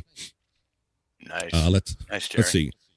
Hackride, he says, but it was always only ever for 6 episodes, and then he was going to find full-time producer. So I literally was just there to help him get it off the ground, and I think successfully. Fuck yeah, bro, you did. And I know that the producer thing was a actual issue too, because I know that Shawnee Boy, our producer of Replayables, he actually had to step in and produce one of the shows, I think, when you were busy and you couldn't help one particular day. So I know some of the moving parts that are going on, and I know enough to kind of paint my own picture that's not based on any narrative or any hate, bro. So I really appreciate this. This is some factual information, people. So you want to clip this shit rather than listening to Kevin Brennan. Kevin Brennan says that Levyverse is over and that there's been all of this and that. Or you can just take some of these screenshots and listen to the actual people involved. But I know that don't make MLC very fun when you want to shit on people. No. Let's see. But that's what you need. You need to shit on creative people to have content. There's the lovely Sunday Jenna. Hit that like button. There you go.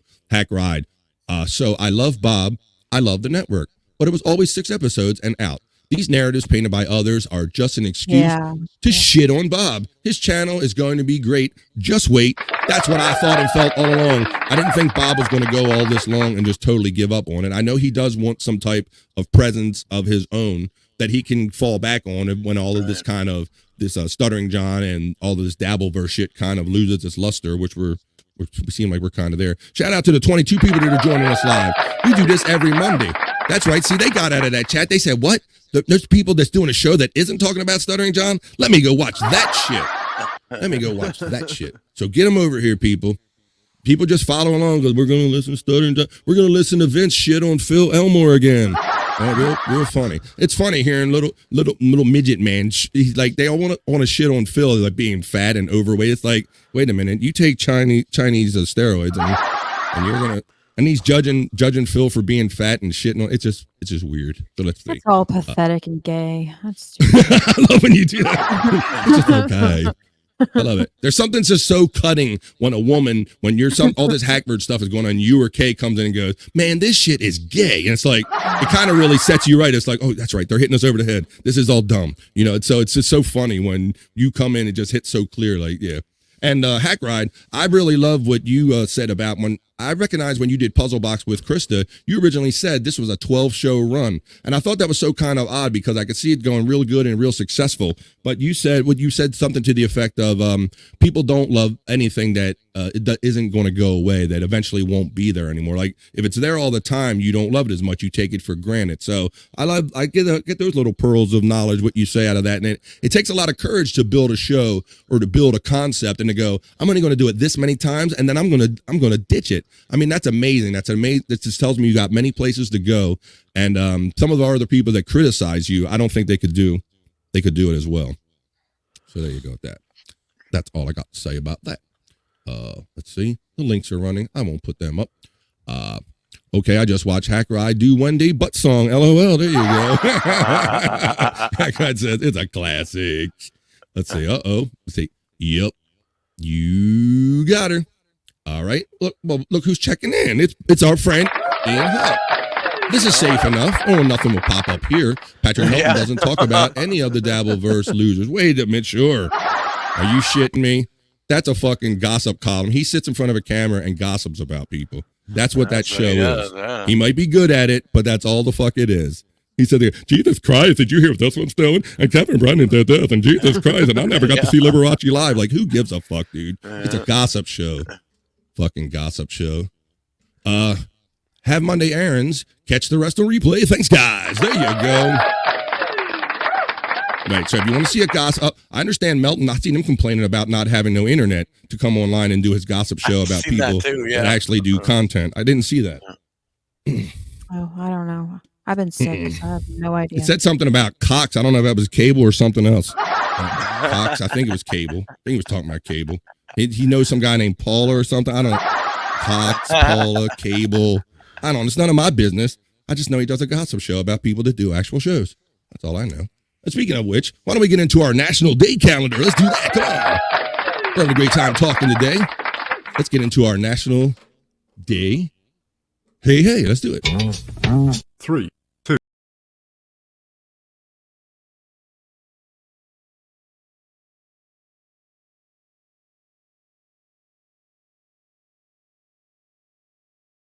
That's right. It's the National Day. It's a national holiday for someone or something. And so we're going to look into them today and see what's going on. Hey, hold on. Before we continue, Ray DeVito just messaged me the same thing he messaged Stormy. So he's making the rounds today. Wow. I guess he's doing a show for one person at a time, through messages now. Right. I don't think I said it for you, Bobby Nick. So you guys better get on it, promote him or not, whatever. Here you go. All right, let's get into our National Day calendar. All right, today is, put my banner up since I went through the trouble to make it. It's November 27th, 2023. It is the last Monday in November, but the first Monday back after the 4-day holiday weekend. We hope you all enjoyed it. Let's see what our national days are today for November 27th. Scott, it's National Craft Jerky today. Craft Jerky. Wait a minute. National Bavarian Cream Pie Day, and we got 3, and it's Cyber Monday. Oh, it's the big shopping day. So let's see. And I might be getting a jerky day just because it has the word jerk in it. Let's see. All right. Let's see what we got here. National Beef Jerky. And you guys like beef jerky? You big beef jerky guy there, Bobby Nick? You know, I used to love beef jerky. I can't really eat it too much anymore, though. I'm afraid my teeth will break. Yeah, it seems like in the last 5 years or so, craft jerky has really become like a fad. You see it at all the farmers markets and all these people trying to set a meat out and try to dry it and spice it in certain ways to make money on it. But it says National Craft Jerky Day on November 27th recognizes the craft jerky is the standard by which all other jerky is measured. It awakens the taste buds and ignites the opinions of jerky fans the world over. The day focuses on artisanal. Oh, that's another word there we might have there, Scott. Artisanal. Creators of this dehydrated seasoned meat and snack extraordinaire. So I won't read too much. We all know what it is. But beef jerky is just dried out meat. So there you go. So that was that one. Let's go around again. Is anybody big fans of the beef jerky? I'm not the Slim Bobby. Jim. You said you were. What about Slim Jim? You snapping to him? Slim Jim. Yeah. Yeah, snapping to a Slim Jim's hard to beat. I remember back in the 90s, you could buy a big bag, a huge ass bag for like $15 of beef jerky, and it was nice and soft. Now it's like $5 for just like a little piece, you know? It's and it's so not even disconcerting. worth it anymore. It's so disconcerting when you really know what jerky is because it's just dehydrated, sat out, spiced meat and all. And I understand that meat was treated this way for years with salt and it was air dried and all this stuff. But to me, who grew up with refrigeration, it's just a little disconcerting. But like you said, a lot of it's more too tough for me. I would enjoy a Slim Jim every now and then, but I'm never, you see all these craft jerkies coming up now with all the spices and the barbecue this and it's all flavored and all that stuff. So, and yeah, like you said, Bobby Nick, some of it can be really expensive. I see the check. Yeah. Oh, okay. Yeah. So, but I've never been a big beef jerky guy. The couple times I've had it just gets caught in your teeth and all that stuff. And it just seems like you've just, like, we have refrigeration now, people. You don't need to rely on this kind of jerky anymore. You know? On the tubular jerkies, it's a little concerning what might be in it. You know, the the casing on it. Yeah, and you don't want to be eating it like this. Like, you never want to eat the jerky like that, the tubular stuff. You know, people think, you know, your name's Paul or something. Let's see. Yes, we got that one. All right. Yeah, so I've never been a big jerky fan. But I noticed that today is also Cyber Monday. Cyber Monday, you have Black Friday, which is the traditional start of the shopping season, which I understand did pretty well online. Like it's $5 billion. I think I read a number on Thanksgiving Day. Like people were like, they didn't want, the stores weren't open. So they said a lot of people got on Thanksgiving Day. Did you do any holiday shopping online or otherwise yet, Stormy?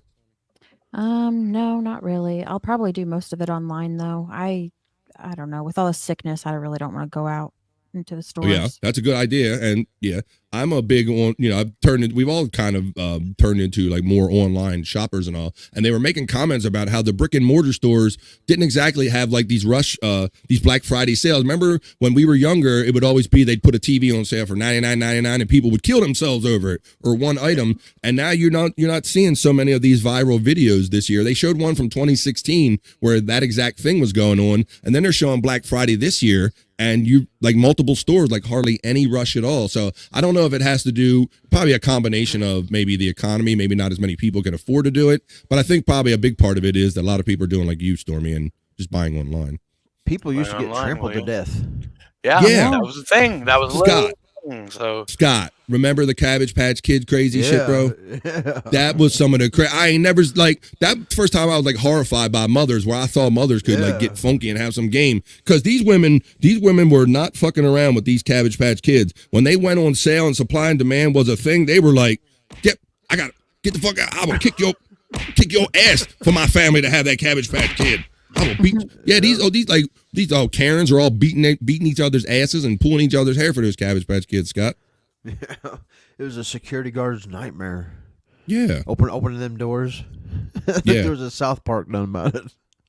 Yes, but that was such a thick craze back in the day. One of the first big crazes I can remember, and simply because they put a gift certificate, or not a gift certificate, a birth certificate in the box, and you could like name it and register it, and so it was just this novelty that was going on at the time, and at different levels of it. Everybody, so that was one of the first crazy ones I thought. But apparently none of that stuff's going on. But it is Cyber Monday. We have an interesting tradition now that me and my wife are older, and that we just, when we go shopping this time of the year, you don't always need everything that you shop. You go, hey, I might like this book, or I might need this pair of pants. So we'll go like to the Warehouse Club or wherever it might be. And my wife bought some stuff, and she goes, here, this is what you're giving me for Christmas.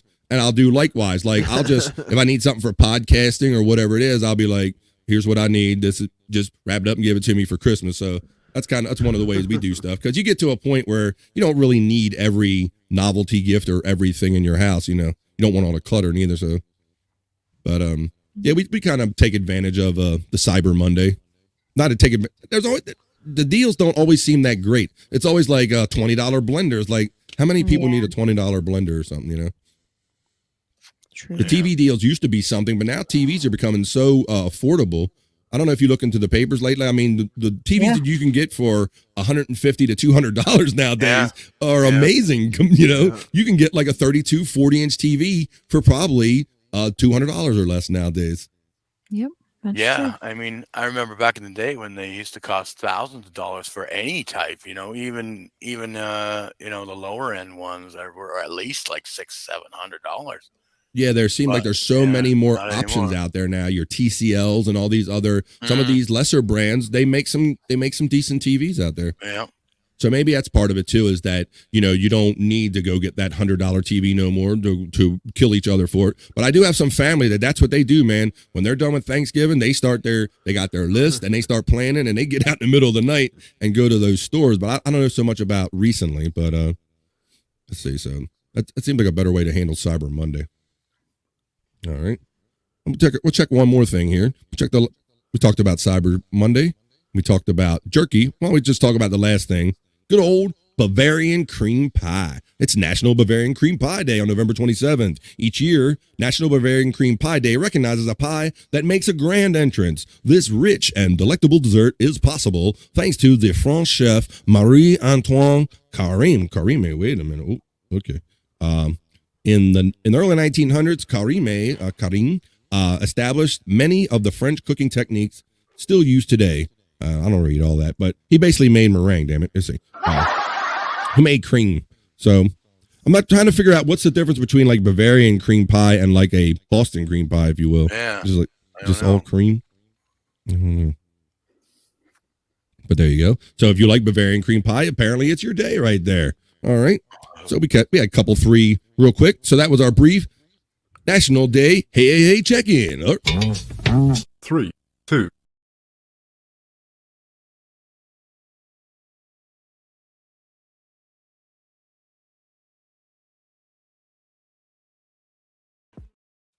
All right, we still have plenty of show to go. We got plenty of stuff in here. We're going to do some Internet Shyt. We're going to do our celebrity death and divorce report. Yes, got some good celebrity deaths and reports, divorces to report.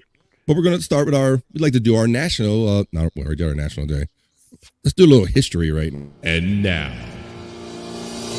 BF Live presents This Is Your History.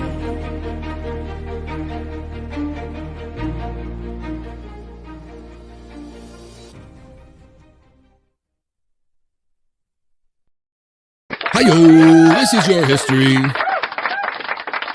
Those who don't learn from it are doomed to repeat it, or something like that. Let's see. Got the star on right there. Let's check in and see what what's going on with our history today. To learn, there's always something cool or interesting. We learn about people and events in life. So let's check it out for today. For November 27th, once again, that's what the day it is. Let's see. The featured event on this day, November 27th in 1885, Nobel prizes established. It says, through the will drawn up by Alfred Bernard Nobel, the Swedish chemist, engineer, and industrialist who invented dynamite and other more powerful explosives, the Nobel Prizes were established on this day in 1895. Don't we think that's ironic because they give out peace prizes and things of this like nature? But this guy invented like dynamite and explosives and shit. It's like it's almost like he had to do something to counter the shitty thing that he created, right? Right. Yeah. Like, these people are going to use this shit and blow themselves up forever. I got to do something. I'm giving them a little prize. They'll forget all that shit that I blew up some stuff. All right. So let's see. Some of the notable birthdays on this date on November 27th. I don't even know the first one, so I'm not going to try to read it. Caroline Kennedy, American attorney, author, and ambassador, was born on this day in 1957. Catherine Bigelow, American director, born in 1951 on this day. Oh, and we got the member of the 27 Club, one of the big ones, Jimi Hendrix, was born on this day in 1942, as well as Bruce Re. Oh, shit. Bruce Re was born on this day. So what do you think there, Scott? We got some famous ones today. Jimi Hendrix born on this day. Yeah. And Bruce Lee, how old was he when he died? He wasn't 27, was he? No, I don't think he was in the 27th Club. I just always think of that 27 and oddly enough, Jimi Hendrix died on the 27th day. There we go. We got the 27s in play here. Wow. Man was 27 and he died on the 27th day. Come on now. Is that some kind of voodoo? What's going on? Yep. But he was born in 1942 and he died in London, England at age 27, like it says right there. Yeah, I was always a huge fan of Bruce Lee, though. I remember when I was a kid, we used to watch those movies and kind of make fun of the dubs. He'd be like, yes. That was the best part. Like, hey, you motherfucker. I will kick your ass. Like his move 100 word movement, mouth movements, and be 3 words. They'd say, that was those subtitles. That was great because he'd be like, hiya, motherfucker. I will kick your ass. Yeah, funny shit, great stuff. Bruce Lee, American born actor, born in 1940 on this day. So I'm always have that little fascination with the groups of people that are born on certain days. Wonder what voodoo went into that. 1983, the Pope revised the Code of Canon Law, signed by Pope John Paul II, and it took effect in January. Okay. We'll get this on another level, but in 1978, gay rights activist Harvey Milk, who was one of the first openly gay elected officials in U.S. history, he was assassinated in San Francisco. That's a feel-good story. No, Dan White, and he was later convicted. Killer Dan White was later convicted of manslaughter after successfully alleging clinical depression had impaired his judgment. Clinical depression. And so there you go. So there's our National Day check-in for today. I think that's all we got for today for that. But we got some other celebrity death report and some other stuff. 3, 2, 1. Wrong thing. Hold on. All right, let's see. Okay, here's another story that Scott, you filled up the hopper pretty good yesterday, bro. I appreciate it. We're always looking for like connections on the day we do the show and odd things that have happened. And Scott found this kind of story, which I didn't really know about, but it says, say that again? To be interested in this. Yeah, Jerry, check this one out, Scott. Yeah, it's like, this goes back a little bit, and I can say, Scott, that, but once again, I always say, if you're not careful, you might learn something before you're done, including me. So I'm going to learn something here too. I learned something reading this. On the 27th of November, 1971, Soviet Mars 2 crash lands on Mars surface. I didn't even know like how many attempts were really made at going at Mars surface, Scott, or this early. You know, we always grew up hearing about they were attempting to go to the moon. The moon landing was like the big thing. Yep. So it says, 6 months earlier, you blasted a Proton K rocket off to Mars. Within 11 days, the U.S. has done exactly the same thing. With the moon conquered, both nations are racing towards their next target, Mars. And it says, even though the Soviets had a head start, something in my way, NASA's Mariner 9 becomes the first human-made object to orbit Mars. 2 weeks later, on the 27th of November, 1971, the Mars 2, consisting of an orbiter and a lander, also arrived at Mars. Late to that milestone, the Mars 2 mission had another bigger objective to put an unmanned rover on the surface of the red planet. And look at this. This is little thing of the capsule that they sent there. It's kind of open.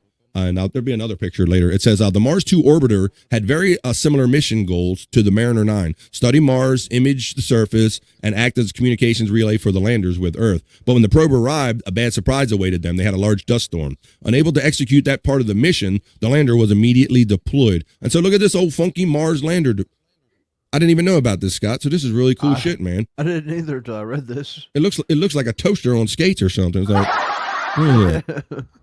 It says the Mars 2 lander in descent. It says, so on the 1,200 kilogram, 10 kilogram heavy Mars 2 lander started making its way through the thick dust clouds on the surface. The Mars 2 lander had a 4.5 kilogram heavy rover on board that would maneuver with skis. There you go. It is on skis while staying connected to the lander via a 15-meter cable. So this was before the days of obviously wireless and stuff. So I thought this was a really cool story, Scott, and I really didn't know about the space race to Mars necessarily. So no, I didn't either. That's good shit. Man. See what happens when you learn, and you don't worry about what other people are doing for content. You actually learn something. I thought about Jerry Lehane whenever I seen this because he's into that Mars. For sure. He's found people there.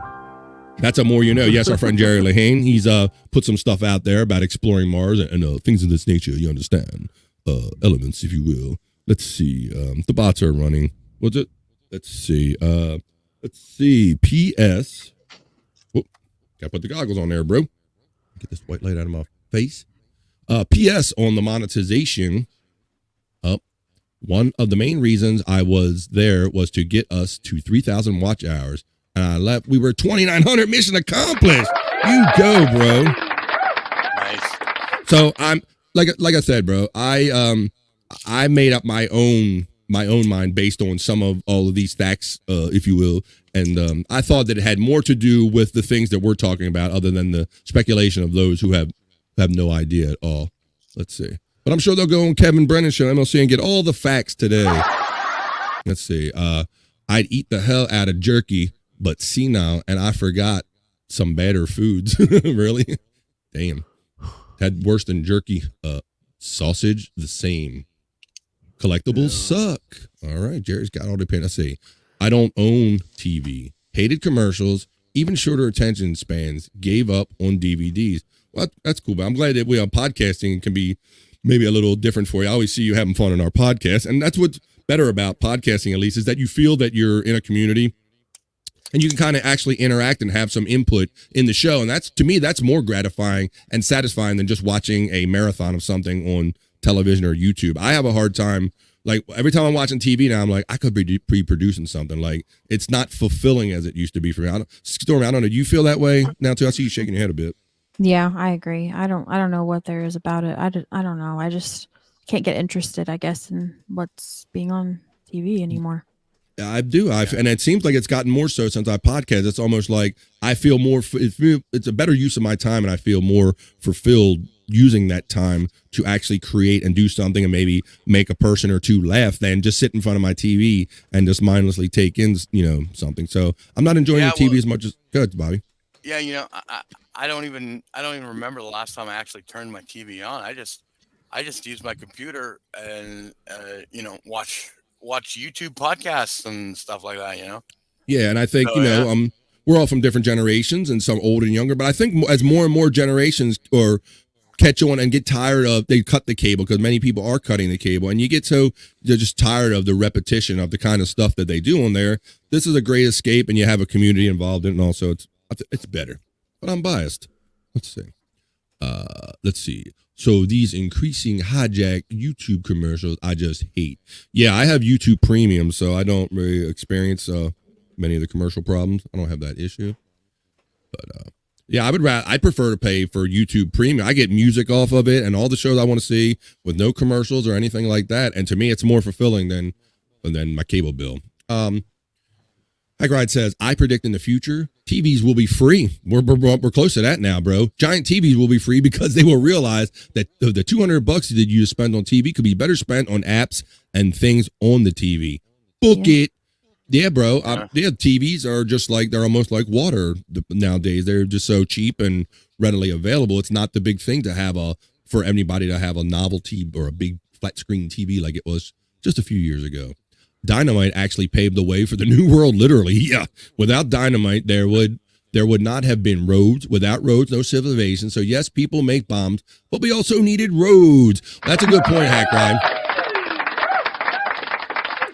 People will poo-poo some of these inventions like petroleum-based gasoline and things like that, but they utilize it every minute of the day, or So I do agree with that that is the unfortunate nature of human beings, that there are some things like that, like dynamite and things and weapons and guns like that are, I guess, kind of necessary on some level. USSR had a huge 8-wheel, several hundred IBS moon rover in the 1960s and 70s, which inspired me to design Mars rovers. Lighter, not a giant bathtub. There you go.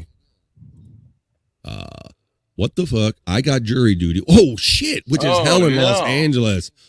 Thoughts on forced jury duty as opposed to paid jurors as a job? I'm for number 2. Okay, well, I know some people do the whole trick where you might know this trick too, where they'll ask you, you'll go for voir dire. I've done jury duty before, so I don't know any, but you go for voir dire, and it's at the Latin term. And it's basically a question and answer session, and they kind of ask you like, do you believe unequivocally that any law enforcement officer is totally right, or things like that, or never breaks the law? Like, they'll ask you kind of key questions like that, and if you know how to answer them, it might get you out of some of that jury duty. It's easy to get out of it. I can give you tips. Oh, there you go. Well, Hackride has been advocating for you to get in that legal lane, Stormy. So you might have to do like a short. Yeah. Here's your juror tip. Here's Stormy's tip on how to avoid jury duty. But yeah, I understand some people do it that way, by knowing how to answer the voir dire questions in such a manner where they just won't want you asked. But the one time I went for jury duty, it was literally the trial was going to be during my summer vacation, and one of the first things. Thank you. One of the first things the judge said is like, now, if you come up here and say that you got vacation, don't even bother, because we all have lives and we all have vacation. So vacation is not an excuse to get out of jury duty. And I was like, oh, fuck, that's my game. That's all I got. Sorry. Because it literally would have been during the trial. And so I was definitely listening to some of these other people that said there's other ways of getting out of jury duty. I lucked out. I went through voir dire, and when they do the number thing where they go to 25, they didn't pick my number, and I was good for a couple more years. So I wish you luck with that, bro. Yeah, you're gonna have to figure out a way to cleverly avoid your civic duty right there. The only thing I see like that would be challenging with people having like paid jurors as a job would be like when you're called for jury duty, if you know somebody within that case or like something like that, Yeah. you can't serve on that jury. So that would be hard because, you know, what And would then you got do? people that are regulars or normies and they want to manipulate the numbers or make an impression on a DA or something. I'm for people getting paid, compensated for doing it, but I don't know that being a full-time job is necessarily a great idea, Hackride, in my opinion there. It becomes more, I think it would be, I know where I live, it would become more of like a political thing. And it would also become like more of a way for people to buy their way out of their crimes. Because Yeah, exactly. Once you're in the know, like, hey, I know Joe Blow over here. He's always in the jury pool. I'll go hook him up with a case pack of Coors Light, 6-pack, or whatever, and I'm good. Right. So I think for those reasons, I would have to say no. But I do think you should be compensated. I think I got like a minimal. They gave me lunch money. They give you like $15. Yeah, it's not much. Yeah, I think my county they gave us $15. I want to say, and they might have validated your parking for you as some kind of favor, but. I've gone through the process a couple times and sat up there. I've never been picked, never sat on a jury. The one that I was going to be on was going to be like a murder for hire case. Mm-hmm. Murder for hire. Okay, that's what I want to be part of. So yeah, avoided that one. So I've sat through many jury trials, not as part of the jury, but from where I worked at, and I could sit through them all the time. But I'm weird, I guess. Well, I mean, there is something to be said for the stories involved, but I tell you what, Stormy, when this was a murder for hire and they were starting to tell some of the details about it, like this shit got real. Like it wasn't a TV show no more. It was like disconcerting. It was like they talking about parts of town, and they all this and that. It's like shit got real quick, and ain't nothing I need to see. I'll produce a podcast. See all of the evidence too, like all the blood, guts, gore, pictures, footage, anything involved. It's if it's a criminal case. So yeah, they only started touching on the bullet points about they called this person and that person to do this for that, and then when they started talking about the details of it, it just got a bit disconcerting. It got very real for me. What's up, Bone Loads? It's our friend Bone Loads checking in. What's going on, bro? He's our West Coast correspondent, our good longtime chat buddy out there on the West Coast. My Ravens won against them Chargers out there in SoFi Stadium last night on national television. But I know Bone Loads isn't taking that too hard. Let's see.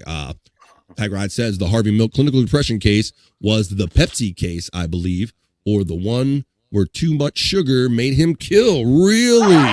Oh, a saccharin or something like that. They put too much saccharin in. That was a big thing back then. I read the details of that, and it seemed like it was a former associate or a former executive, someone that used to work there. They wanted their job back. So it seemed like it was a disgruntled employee thing than this whole kind of I don't know that he went to shot and go, I'm going to kill you because you're gay. I don't know. That's what it seems like. It's on the surface. But when you really read into the story, it seemed like a disgruntled supervisor wanted his job back, and that was bad. But it just so happened that the person that he shot was a gay man. And so that's what I used got to work at Pepsi. I used to be a Pepsi vending machine repairman. Did you? I drank a 8-year-old Pepsi once. Ooh, wait a minute. No. Ooh, that had to be flat as hell, bro. Just to see what. Oh, it still had its fizz and everything. It still did it? Really? Yeah. It didn't taste like grandma soda? Come on, man. Yeah, I mean, tastes I fine. guess there's a lot of sugar in it, so you probably didn't get sick or nothing, huh? No. Wow. I can see you doing that because you talk about you're that guy that will be the one like, hell, I'll drink it. Anybody else going to do it, I'll do it. And we used to use old sodas to test machines out, and then one day just sitting around at lunch, we knew what the dates was on them, and one day at lunch, I drank one. I'll do it. Now, did you do it out of desperation because you didn't have any others? Or No, I did did you it do just out to of make like people. a- I just did it to get some laughs. Yeah, Back in the day, when I was a young man, I was trying to make some money to go on a trip to the Ocean City near us, and I knew somebody that worked for a beer vending company, and he offered me to be a helper on his truck. And one of the coolest things I ever seen was in this shop where they distribute the beer, they had converted a soda machine to a beer machine, bro. And when I was a kid, I ain't never seen no shit like that. So they had the little labels where the buttons are, and you could sit there and just push a beer out. I thought that was like one of the coolest things back in the day. My little beer story. That was fun. I used to hump the Schlitz malt liquor bull and shit like that. Hackride saying you can look up that Twinkie defense kind of thing. Let's see. Yeah, I kind of know just the rough edges of that, but I really didn't get down to the minutia of what the motivation, if you will. But thanks for clearing that up. Podcast is better than talking to the coaster, like Son of Sam. Yes, it is. I agree with that. Yeah. The problem wasn't talking to the toaster. The problem is that it answered him back. That's the problem. Yeah. Let's see. And AI Stormy kills. There you go. AI Stormy. Hackride. American's boner for Mars is matched by Russia's boner for Venus. Wait a minute. I haven't found these boners. Let's see. Fun fact. Russia is the only country that has landed anything successfully on meaningless Venus. There you go. Meaningless Venus. Wow. You do got all the fun facts. I didn't know that anybody landed anything on Venus. Me neither. Right? Wow. Yeah. And what good has it done? Everybody want to be a race. Well, why we want to be here? I don't know, but the Americans want to be here, so we got to be here first. Fuck it. Let's see. I changed voices midstream. Insider avoids Jerry duties. Okay. Joe, Jerry duties. I get it. Jerry duties. Gotta watch those. Jerry Lahane. My strategy is not voting. Mom votes and gets roped every time.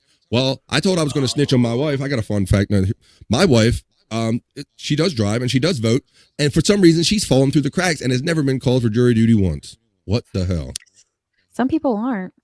I keep telling her I'm going to snitch on her. I'm going to go. Next time they make me go, I'm like, look, y'all done have me up here 3 times now. And my wife's sitting home. She ain't never done shit once. But I can't do that.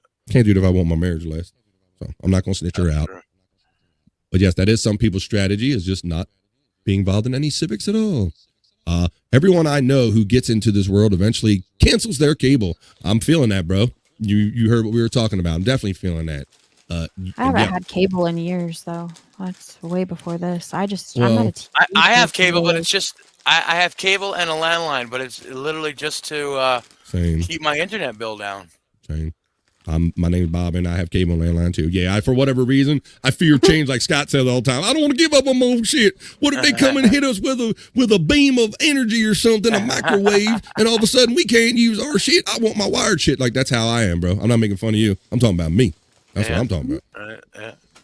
And you're having like more and more. Like my wife still rocks a checkbook. We don't pull them out a lot, but we still keep it handy because there have been, and it seems to be more and more where these places are, getting hit, and you can't use their systems, or you can't buy things at all. And I think that's going to be an increasing problem as we get older. I think that more and more people are going to try to hack these kind of websites. And like I said, I'm a fan of physical money and kind of have them backup systems like a landline or some cable right there.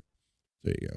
Yeah, I got YouTube Premium, and I'm on a trial right now.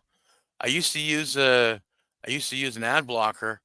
They recently cracked down on it, but I'm gonna let my YouTube Premium run out and see if the ad blockers have updated and see if they've made a workaround. Because Jerry said they did in the UK. So. All right. This is a good idea. He says, I'm just going to show up to jury duty with 2 keys on my arm and act totally normal. That'll work. 2 keys is greater than Tukey. I'll just say that. Yeah, that shit is funny. I'm not sure how that would. Well, that'd be weird.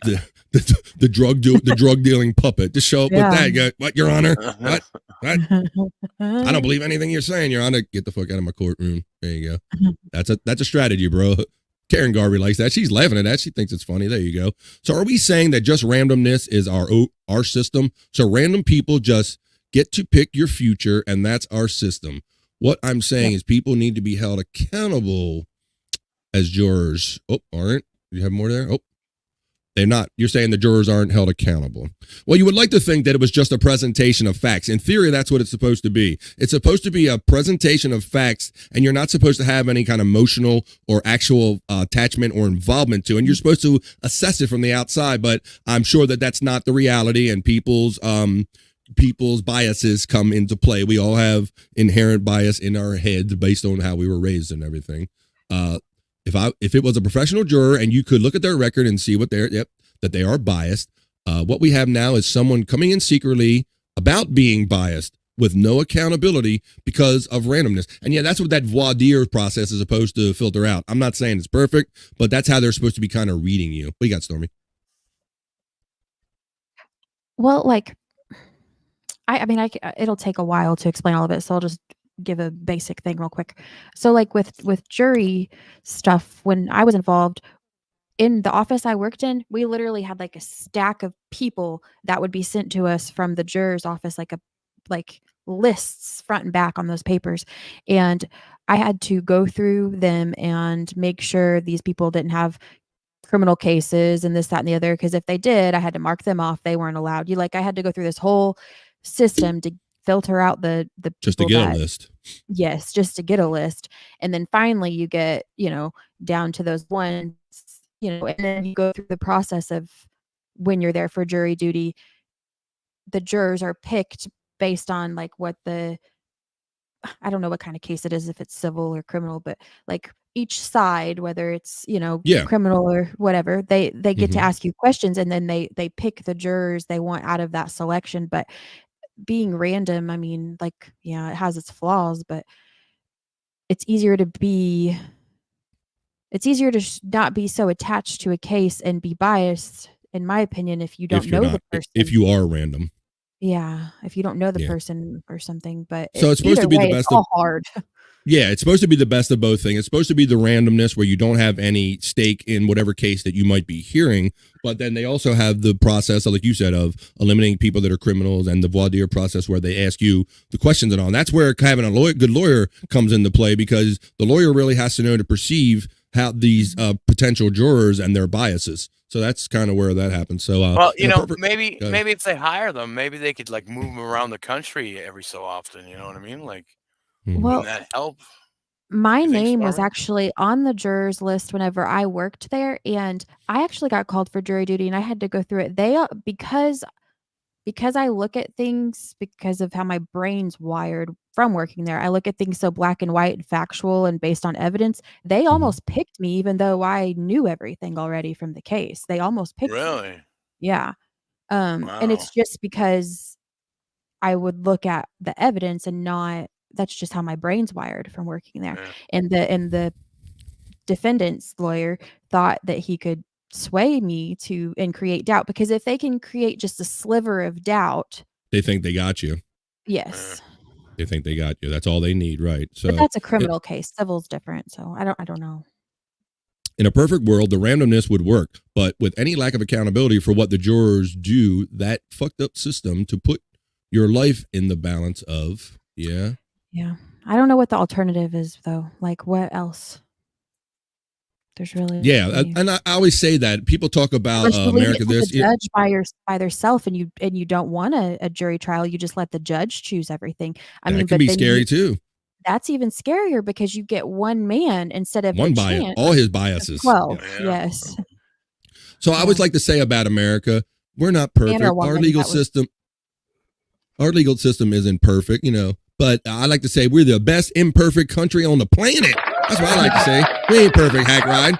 We're all humans, savages, trying to work it within the bounds of law and try to act like we have decorum and things. And it's not always executed perfectly, bro, because those flaws, human flaws, come through like everything we do. So there you go. I wish there was a simpler, easier, more justified way to do it for sure, but I don't know what it would be. Yeah, because sometimes when you see those, when you hear of those cases where they let the judge, and you're like, man, you hope that judge is like you really want to know like everything about that judge and his biases rather than, know. So it's risky anyway. But yeah, I wish you well, Hackride, and maybe you can go balance the system and with your impartiality there, bro. Or if you don't avoid it totally. Let's see. All right, well, this is Scott's favorite time of the show. I don't know how else to say it, but we're gonna try to make sense of this. It's time for Mike Morse's ha history. Oh shit, we're gonna check in on it. Good or bad? Come on, Scott. I got faith. You're gonna get this one, bro. You're gonna get it this one. Ready? Let me do a screen share. Let's see. We're gonna try to get this one. We like busting Mike's chops. Mike Morse is one of the Mike's on the BS show and on the Shuley Network. We watch every day, and we have a lot of fun busting his chops. And when Stormy and I started doing Coffee and Pods earlier this year, I said, Stormy, I think I'm going to, good or bad, I'm going to feature one of Mike's little haha history segments every week here on BF Live. So we're going to keep it going, and let's do it right now. All right. For today, November 27th. I'll find where I went. Okay, here you go, Scott. Hang on tight. 1911. Audience throws vegetables at actors for the first recorded time in the U.S. The confronted entertainers conclude that they're probably tips and started yelling out the names of their favorite foods.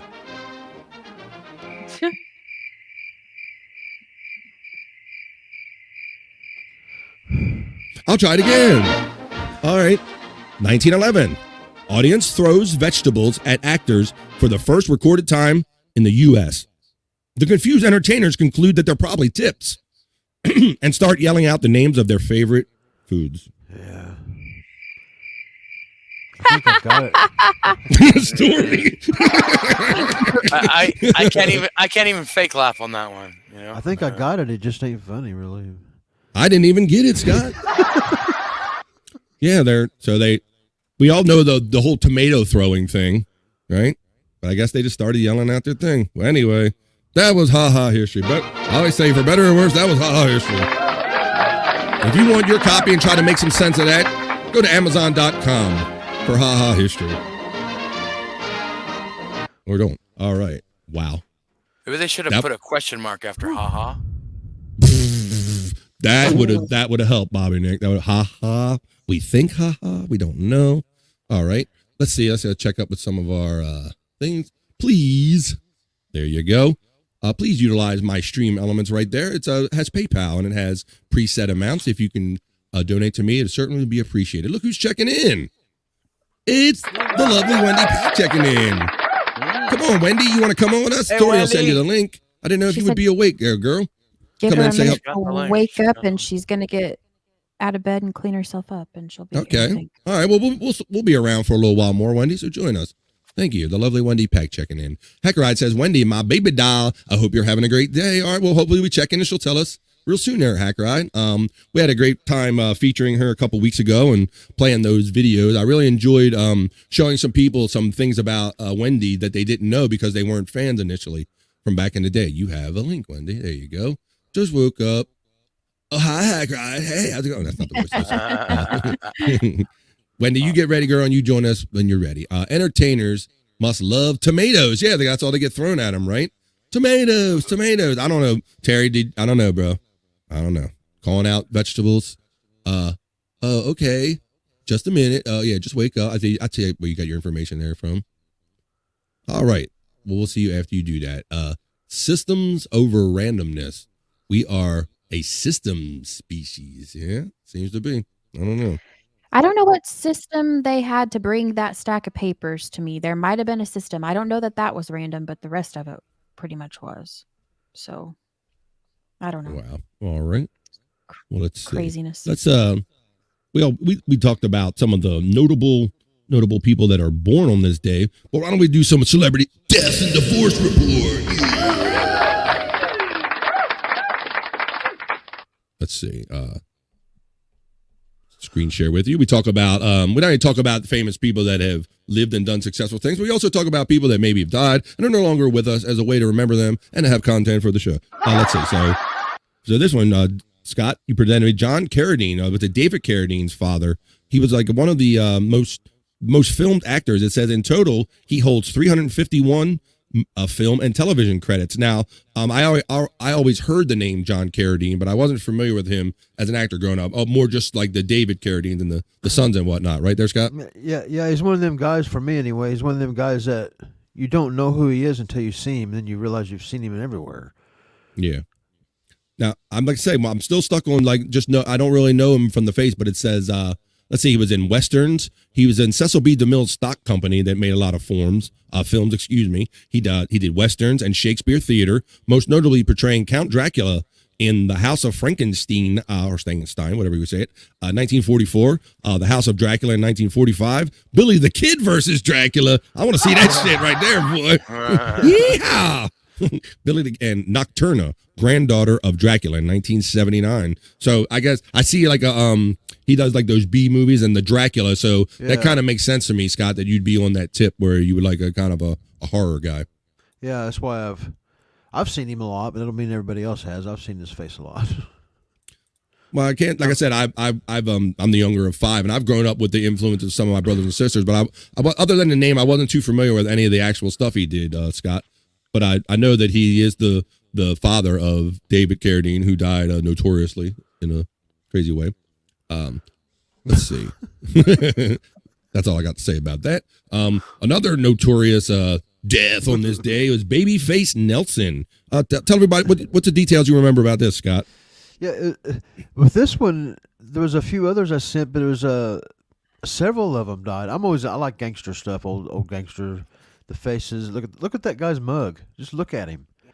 Yeah, you're right. There was something about the genetics or the era, Scott. You're right that people they just kind of come out looking like thugs or whatever. That's our thought of them. You're right. He does have that. Like, well, if I saw that dude in the grocery store, I say you were a gangster. He definitely has that look on his face. They all have RBF. Resting bitch face. That's right. Well, that's funny, Stormy, because I think back in the day, the tradition was if they didn't think it was going to suck your soul out, is that apparently you weren't supposed to smile, like smiling or doing anything like gawking for the camera. Apparently, I don't think it started out being a thing initially. I think some of the guys wanted to be like kind of be tough. Let's see. Clothes don't fit. His hat's too big. He got a good name for him. So let's talk about him. Babyface Nelson. He was a bank robber and a gangster. And yes, Scott, I showed him first to kind of support the other ones that you're showing me because there's a reason that all of these people died on the same day, right? Right. It says the biography, Lester Joseph Gillis, better known as Babyface Nelson, was an American bank robber known for his partnership with John Dillinger. Nelson helped Dillinger to escape, famously using a wooden pistol from a prison in Crown Point, Indiana. Nelson had been an established criminal in his own right prior to meeting Dillinger, starting with the robberies at an early age and ultimately going on to lead his own gang. This group is believed to have aided Dillinger's escape, after which the two groups entered into a partnership. It says, known as particular violent bank robber, Nelson killed more FBI agents in his career than any other criminal. They finally had their revenge when he was killed by FBI agents at the Battle of Barrington, which was fought in Chicago, Illinois. And so this gangster, famous shootout guy, bank robber, Babyface Nelson, he had passed on this day, November 27th, at the age of 25. Scott, shit. Yeah. Shit. 25. Look at that face. Compare that to a 25-year-old man nowadays. Yep. He might not have been exactly. He might not even have been 25 in this picture yet. And look at that face. So these people lived the hard way. They lived the hard roll. So that's our first death report. Now these next two that I show you will make a little more sense based on the story that Scott has given us today for our little death and divorce report. We got some great divorces coming up too, so hang around, people. We're gonna talk about it. Go in that shitty VTL chat and tell them we're having fun over here on BF Live. Go to Stutter and John's chat. Vince the shitty lawyer. Tell them we're having fun over here. If you had enough of that shit. All right. Let's see. We're talking about Samuel P. Calley. This was one of the agents you were talking about, Scott. Right. So I wouldn't. The fact that they all, well, you'll see here, how they all died together is the reason I sent them to you as a kind of a package. Mm-hmm. Yeah, they all died in this shootout where Babyface was killed. Apparently, it didn't come too clean, and he got two FBI agents. One of them is Samuel Parkinson Cowley. He died on this. It says he was an agent for the FBI who was killed in the line of duty in a gunfight with Babyface Nelson. So that was just one of them. You don't really know him, but it's just he killed two of them. But here's the second one that you also sent me. So apparently, he got at least two FBI agents, and they said that he was like one of the he killed the most FBI agents. So I guess he went out with a bang, quite literally. You know, with that. This other agent, Herman Hollis, Ed Hollis, he worked for the FBI as well. He worked on organized crime in Chicago area during the Depression, and he was killed also in the battle with Babyface Nelson. So that's from the gangster days, from the rougher days of the United States, if you will. Let's see. Here's a notable guy. We can have fun talking about this one. Let's see. This is David White. David White. What was he famous for playing there, Scott? We all know him from back in the day. Yeah, what was his name?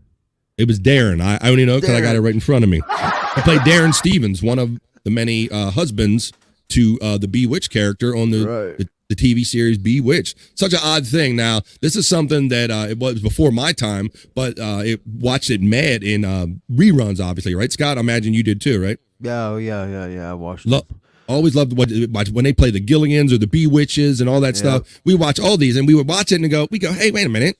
That ain't who she was fucking before. Like, what are they doing? They had a tale of many Darrens. Let me go in here. He was one of the guys that played Darren Stevens. Let's see.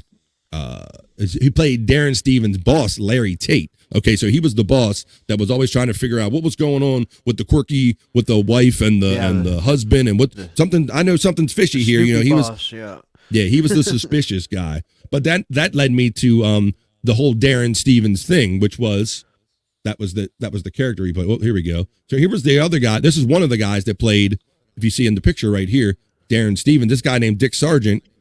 He played one the husband for a few seasons. But then let me show you Dick York was. I found that link before. Let's see. Larry Tate, David White. Damn it, I had it yesterday. Of course, can't find anything live. Let's see. Oh, Dick York, here it is. Clicked on it. So look, this was right. You recognize this face, right? Yeah. This was the guy that I think that played him for the first season, and he had like that fun face, and you're like, oh, this is pretty cool. This is Bewitch's wife, Dick York, and then all of a sudden you watch the next season, and now this guy Dick Sargent is playing the wife. I'm like, come on, man, I'm the husband. Like, what's going on here? So that was that. First one ended up come out as homosexual, right? Oh, he might have, Scott. It does sound familiar. Or are we getting that confused with the Hogan's Hero story? What are we doing? We're mixing it up? I'm pretty sure he did. Pretty sure he's... I'm not gay. Why does anybody say I'm gay? Just because I talk like this, I'm not gay. Oh, I hit the wrong one. Nope. Wrong one, you dummy. Oh, boy. There it is. I prefer the second Darren myself, actually. You're more of a Dick Sargent guy than a Dick York? Yeah. I think that's because you were just leery because you figured out the first one was gay. I don't know. You don't want no homo. Like, I don't want people thinking I'm a Dick York fan. It's bad enough his name's got Dick in it. Like, come on. Let's see. All right. Stop sharing that. Let's read some of these chats that have catched up. Being an American juror should pay $500,000 a year and come with the same respect of a judge. That's an interesting point of view, Hackride. I've never heard anybody really dissect our jury system and have other expectations of it. But I appreciate. If there was a way for the jurors to remain anonymous, that might help. But I don't know. It's interesting to think about, though. I think Hackride. Well, I think with a lot of things in life, bro, like for whatever problem you solve, for one thing, you create another set of problems, like Stormy's talking about. If you anonymity or the lack thereof, it'll present other problems, bro. So I think it's just our human nature that no matter what system we come up with, we're gonna fuck it up because we're humans, bro. Because no matter how good or the checks and balances, at the end of the day, we're still human beings trying to do this stuff. So, but I'm open for talking about different ways of doing this. Some guy or girls sitting in jail right now, not knowing that the most ridiculous person on the planet is about to judge their lives. That's our system. Because this on might paper, be the prosecutor office part speaking in my brain right now, but my line of thinking with that is, don't get yourself put in jail. Then, like that's.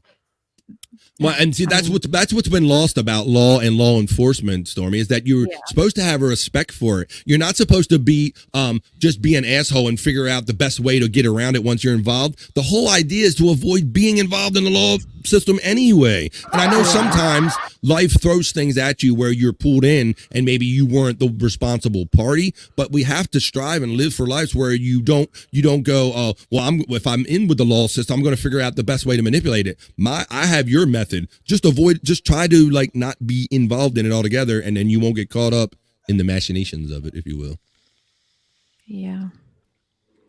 Yeah, it's crazy. Oh, Hackride. I'll be up there in a minute. I'm getting out of bed now. Fix go clean up a bit before I come on. It's getting sexy on you. Letting you know she's getting done up for you. He's like, yeah. Hackrider. Yes, Hackrider. I'll be there in a minute, Hackrider. I love you, Hackrider. Yes, Wendy, come hang out with the buddy. That's right. Or the buffalo. That's me. Oh yeah. Well, he's the buddy. I'm the buffalo. Hey, buddy. That's right. Hey, bud. Oh no, they're on a real short basis. It's just Bud now. It's just Bud. I will hack ride. Just need a minute. I'll be right up. Look at that. Yes, hack rider.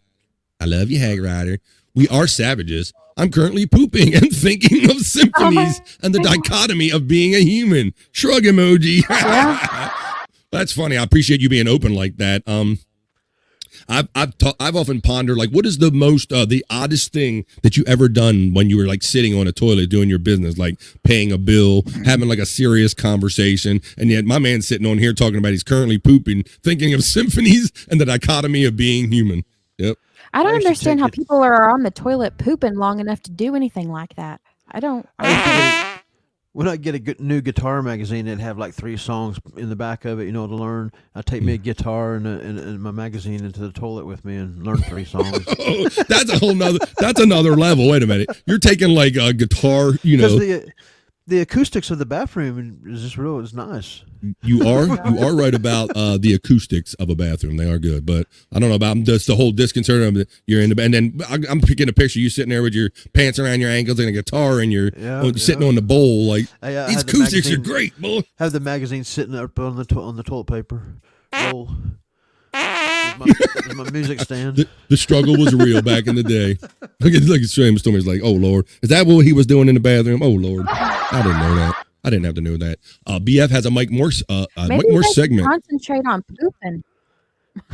Yeah, there are times where I got to stop. Right, if I am on the phone and I'm like, wait a minute, we got to take a pause from these communications to take care of some actual toilet business right now. Let's see. I've broken myself of that habit because I started thinking I don't want to give myself a prolapsed anus. After time, gravity just starts working on you.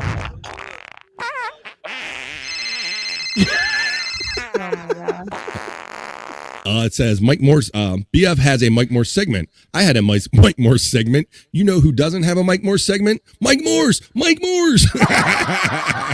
The secret Joe of the Dabbleverse. Oh shit. He's another Kaiser Soze guy, huh? The quiet ones. You always got to watch them quiet ones, I think. Hey, what's up, Dominic Sin checking in?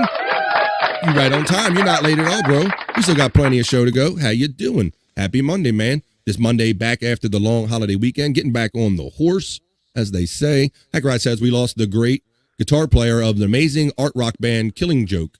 That's the music I played before a couple of Bob's shows. The metal sounding stuff. So good. He will be missed. Yes, rest in peace. I wasn't familiar with him, but I did see you acknowledge that on Twitter this morning, bro. And so, yeah, it's always tough when some of the kind of these creative people and these artists that mark moments in our life kind of pass. So, rest in peace.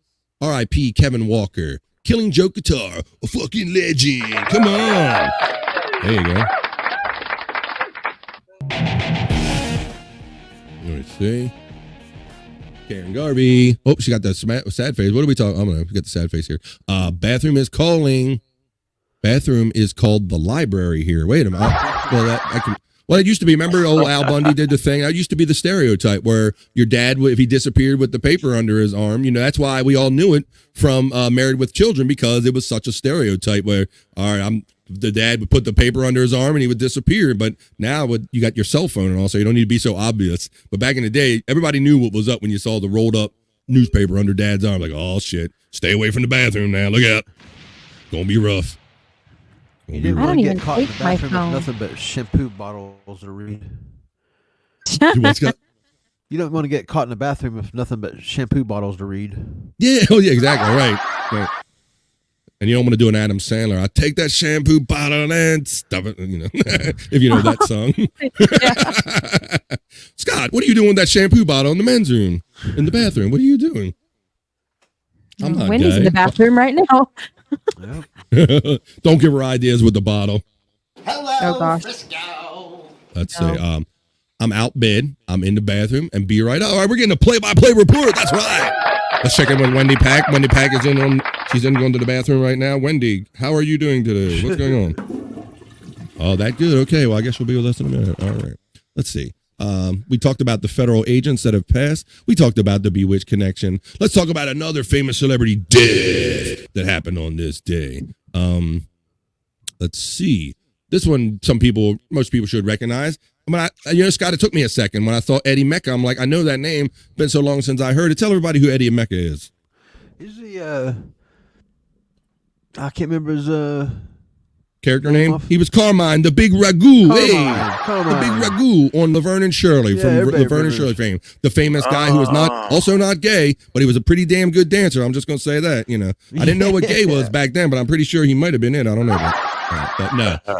Yeah, he's very light on his feet. He was the dancer guy. I think that was his background. It says Edward Rudolph Mencken, whatever.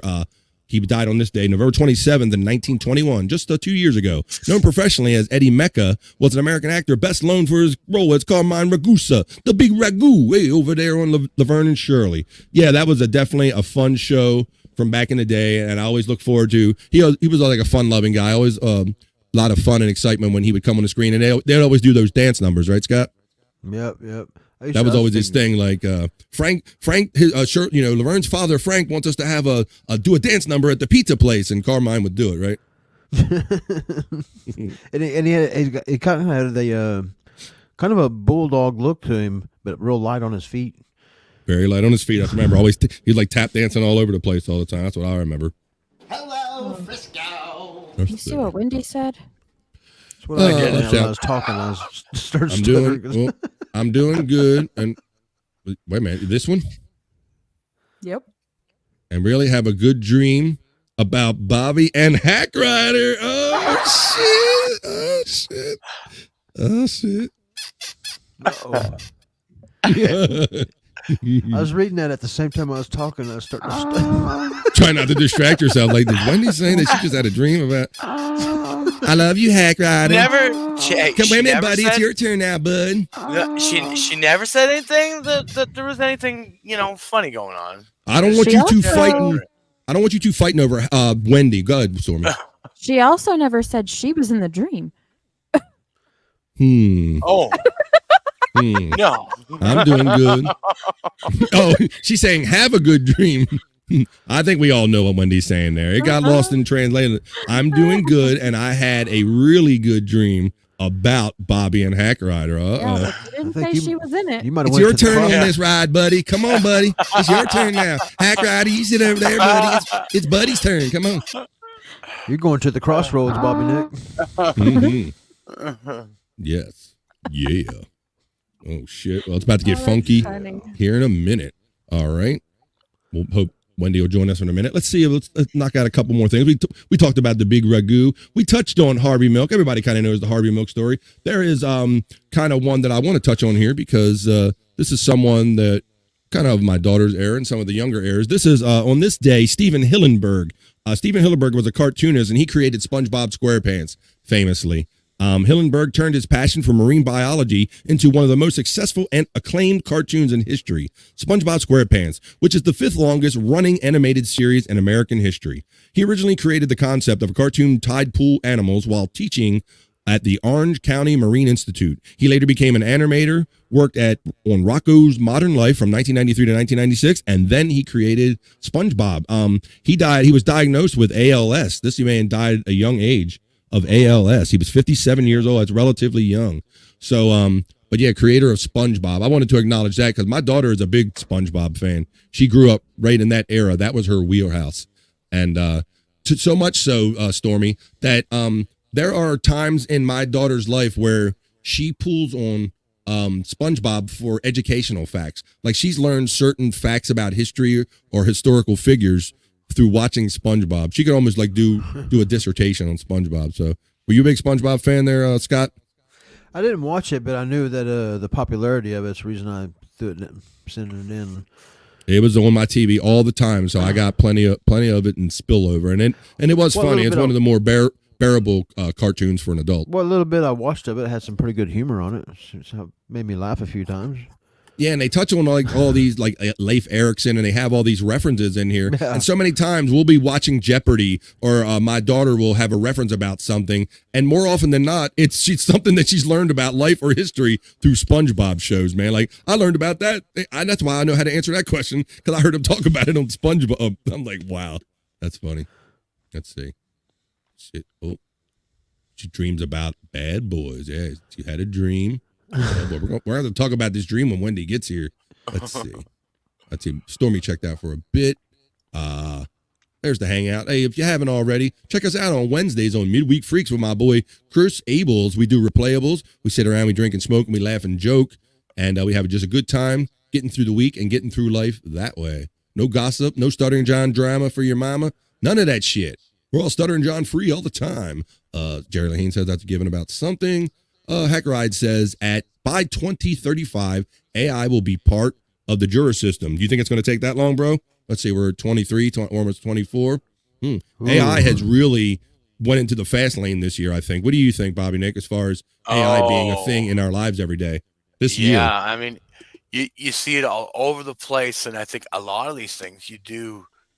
I'm starting to do double takes, on certain things, thinking, was that real? Was that fake? Like with those, pictures of hot women now. They're typing in pictures of ideal women, and you're seeing these beautiful pictures, and you're like, I know that shit ain't real. Yep. Yeah, but I mean, you and then there's people that take, though, There's people that had penises and they don't know more. It's like all kind of crazy shit on there. It's crazy. Crazy shit. This world getting crazy. Inverted penises and whatnot. AI, inverted penises. Like, what the hell's going on in my world? Let's see. Yeah, yes, I mean, I've heard the word used so much more this year. I'm even I generated our word today with, or looked for it with Chat GPT. Yeah, I understand you can talk into it and it can solve problems for you. It can make pictures for you. And, yeah, I heard something where they're going to be like kind of on their own before long. So I'm a little worried about this because we've all seen the science fiction stories about the machines are going to take over, and it seems we're like falling right into it, Scott. That's kind of why we're watching Terminator with Wendy this weekend, I believe. Yeah. Coming weekend. I'll watching be Terminator back. and Terminator 2. I'll be back double with feature. with my computer. That's what Terminator movies is all about, right? Yeah. The way the world ends. Post-dystopian life with all the computers running and voodoo. Let me see. Water, Bobby. Yeah, I guess probably it's Bobby for me. Anything with water is about me. I think. Whoa, wait a minute. I think we just Eiffel Towered Wendy in your dreams, Bobby Nick. Wait a minute. Oh, high five, motherfucker! No, we're doing a high. Yeah. Avoid that shot. Suck, motherfucker. Oh shit. Oh, let's bring Stormy back in. Come on, she's back. Internet. Yo, internet. Good old lot. I thought maybe you had to go like step out and to talk with Wendy or something in here. Watch taking a dump. She's taking a dump. Oh, Stormy.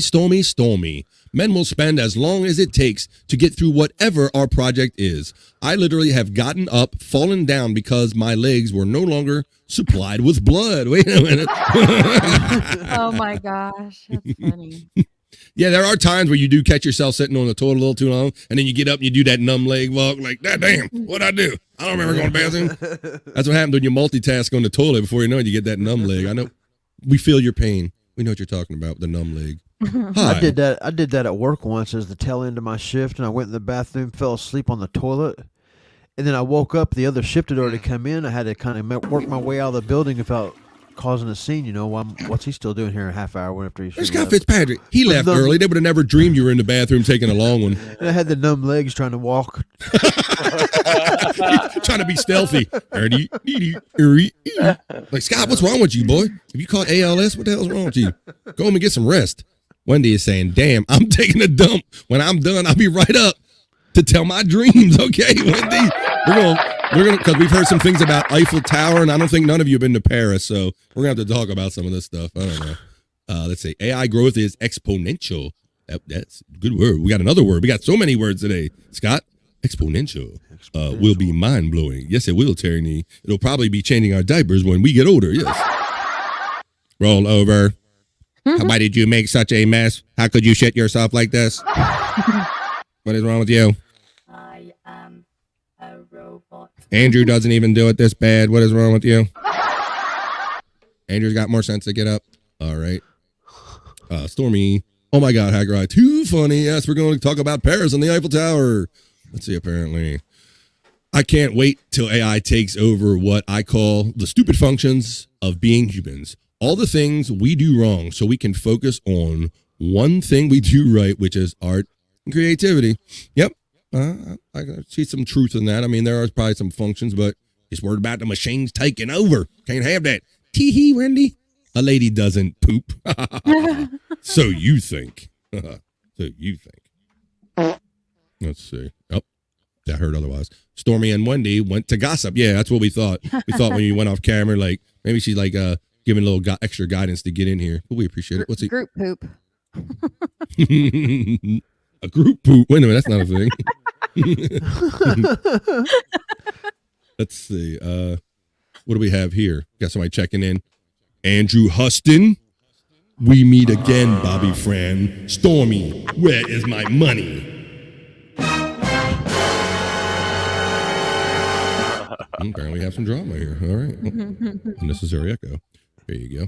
All right. Yeah, Well, Andrew always wants to get paid. This Andrew, Well, so does the other Andrew, but so we did especially Steven. this one. I don't have any money for either one of you. Jerry Lahane's got a term for it. It's called poop groupies. Poop groupies. There you go. I like that. I like poop groupies. All right, let's do a couple of famous celebrity divorces because they all can't end well, y'all. So we got two famous ones right here. Really famous. Pamela Anderson and Kid Rock on this day in 2006. Baywatch actress Pamela Anderson, 39, divorces singer Kid Rock, 36, due to good old irreconcilable differences. Only 4 months after getting married. Whoever thought those crazy kids wouldn't last, right? I give it about Shayna and Andrew length. That's about what I give Shayna and Andrew. And that was tops. Yeah. Really, I give it them next week, really. This was so weird at the time because everybody knew that very famously, Tommy Lee and her were a thing. And all of a sudden it's like she moved on to Kid Rock. It's like, bro, you know what happened there, right? Like you saw the footage, right? But he went for it. That was like one of the weirdest, shortest marriages I ever seen. But I heard her on Stern and she called him Bob a lot and said, well, Bob was good and Bob was good with the kids and all this stuff like that. So to each their own. Another famous wedding couple here, or wedded couple, I should say, Ashton Kutcher and Demi Moore in 2013. American That 70s Show actor Ashton Kutcher, 35, divorces Demi Moore, 51, due to the good old irreconcilable differences. Well, see, they make that too easy. You just check that off when you go for a divorce. What is it? Reconcilable differences. Hated her guts. Don't like her. Reconcilable differences. There you go. On that one, I couldn't believe it had been so long ago. It seems like it was just a few years ago, 3 to 5 years ago. I would have thought that was. We talked about this yesterday. Yeah. We talked about this yesterday when we talked about the Oscar Pistorius story, and it was from 20 years ago. Oscar Pistorius is the famous Paralympian who had the springy things on his leg, and he shot and killed his fiance on Valentine's Day. 20 years ago. We couldn't believe it was that long ago when we were recalling that story, Stormy. And the reason we recalled it is because he's been paroled recently. And so when we talked about it, they were like, that's 20 years ago. I mean, that's a pretty good part of your life right there. You was a real small kid when that happened. Yeah, but apparently, and it happened on Valentine's Day. I told your father, and I'm like, you just say you don't have a gift. You ain't got to shoot the woman. Just say, honey, I fucked up. I didn't make it out to the store. You ain't got to worry about she's going to kill me if I don't have a gift for her, so I'm just going to do it first. It's like, this next time, send an edible arrangement or something. You don't have to kill her. Something like that. Oh, look who's in the chat, Bobby Nick. Okay, let me see. Is that the new name, I guess?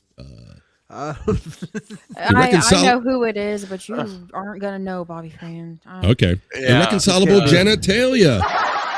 Okay. There you go. That's definitely better grounds for divorce right there. Irreconcilable genitalia. Look, we just can't get it to work. She had a weird thing. I don't know what it was. There you go. Fun fact. I think we all know what Stormy's porn search history looks like now. Wait a minute. Hold up. Definitely.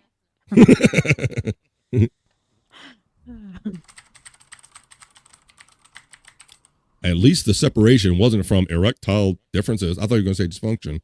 Yeah, look, we got erectile differences. We can't get into a sword fight right here. Wait a minute. It's like, no. Hurry, Wendy. Yeah, you need pants, Wendy. You gotta have those. Oh, wait a minute. I don't have a pants require on my show. Wait a minute. Just do it for the camera. You can do pantsless Wendy show. What's up? All right. Well, this is somebody you guys know. It's Q Caprice checking in. Have you been looking for me?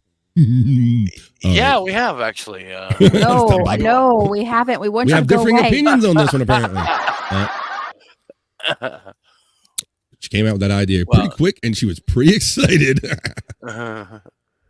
Let's see. All right. Well, I think we're waiting for Wendy to come in, and let's see what we got. Oh, sweet, Wendy in the house. Yeah, Bone Loads. We're having play-by-play. Apparently, Wendy woke up. She's getting out of bed. She's going to get something to eat and go maybe, and she pooped a little bit too. I think we got it from the bathroom. We get the full package, man. We're getting play-by-play. So before long, she'll be with us. Oh, Q Caprice has vertigo boobs. Okay. Oh no. Thanks for the tokens, Avalancher and Scott.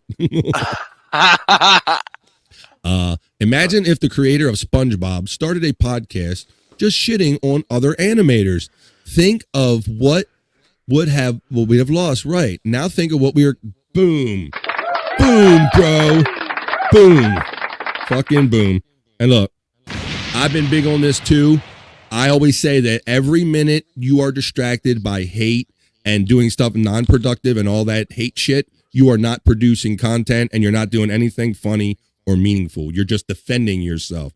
So that is a statement right there. Imagine if people, if it was, you know what, those guys that did Disney, they're all shit. You know, I'll just shit on it rather than go out there and create my own brilliance, which is SpongeBob, and be a millionaire. But yeah, so there you go. That's what it is. Oh my gosh. Then go work for DoorDash. I'm only putting them up now because of your reaction. I don't know. Let's see. Wendy, stretchy gym shorts are the best. Fast and furious for those explosive tender moments. Oh no.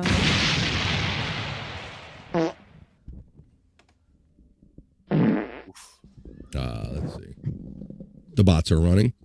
So we don't know. Still waiting on Wendy, huh? You don't know any more than I do, right? There's Stormy. No, I don't know anymore. I mean, she's pretty much given us the play-by-play in the chat. All right. Well, I'll just read a couple this time rather than maybe go through. I'll read a couple select ones rather than read every horoscope. And why don't we do a little while we're waiting for Wendy? Why don't we just slow the show down a little bit and get in touch with our souls in a more thoughtful way while I play BS Soulful Horoscope Readings. Let's read a few horoscopes.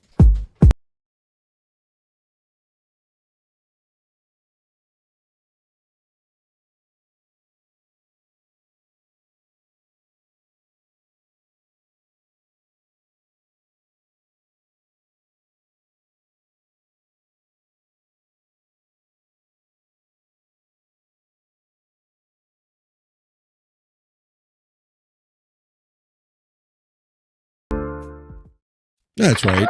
In this stressful world where you're looking for guidance and whether to make Eiffel Towers or not in life, you know, sometimes we have to reflect on some of the horoscopes. So I'll read a couple of them to you. And we'll get in touch with our soul, and maybe we can find out what the God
Hey, are you?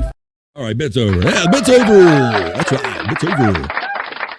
I don't see Wendy backstage yet. Hopefully she'll be joining us before long.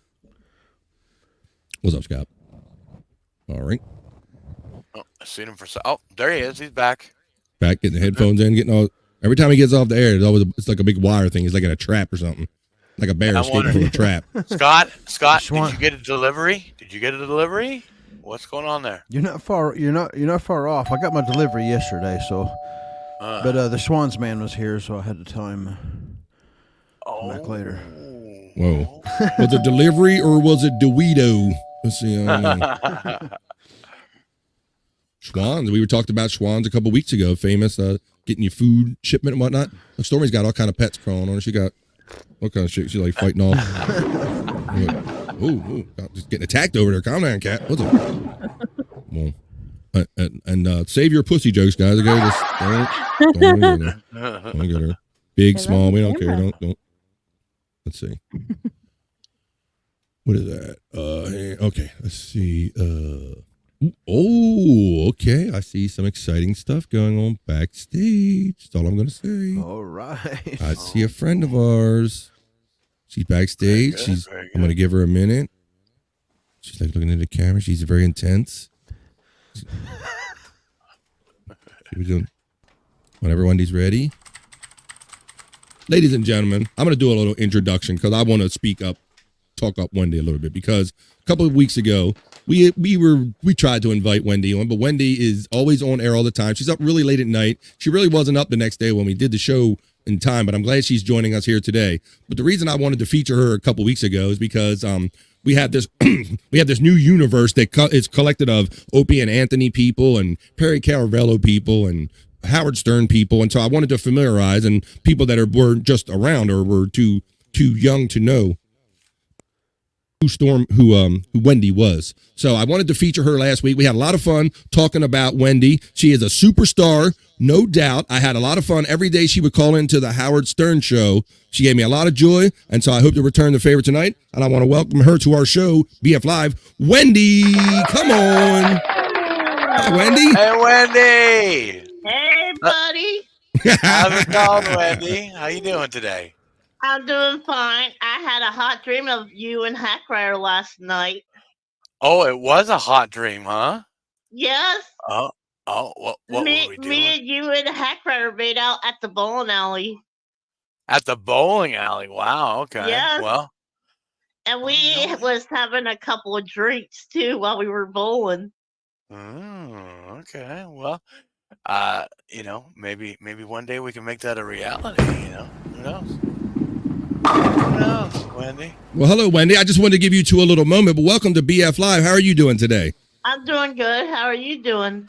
I'm doing good, and I might be quiet a lot of times, but I'm a big fan of yours. Like I said, I listen to you pretty much every day when I listen to the Howard Stern show, and I always enjoyed your interaction with Howard. And I watch you late at night, too, and I saw you on last night with our friend Bobby Nick, also known as Buddy here, your buddy. So I was enjoying that last night. I'm always tuning in. I might not always chat, but I'm always checking you out. Yes, I had a great time with Buddy last night. Oh, yes, I know. He threw through one chat in your thing, and you were like, "Come on in, buddy. I want my buddy in here." So we know that you are good friends. So you're doing good today? Yes, I'm doing good today, but I kind of sort of need help with some money so I could get my family and little niece and nephew presents for Christmas. It is that time of the year.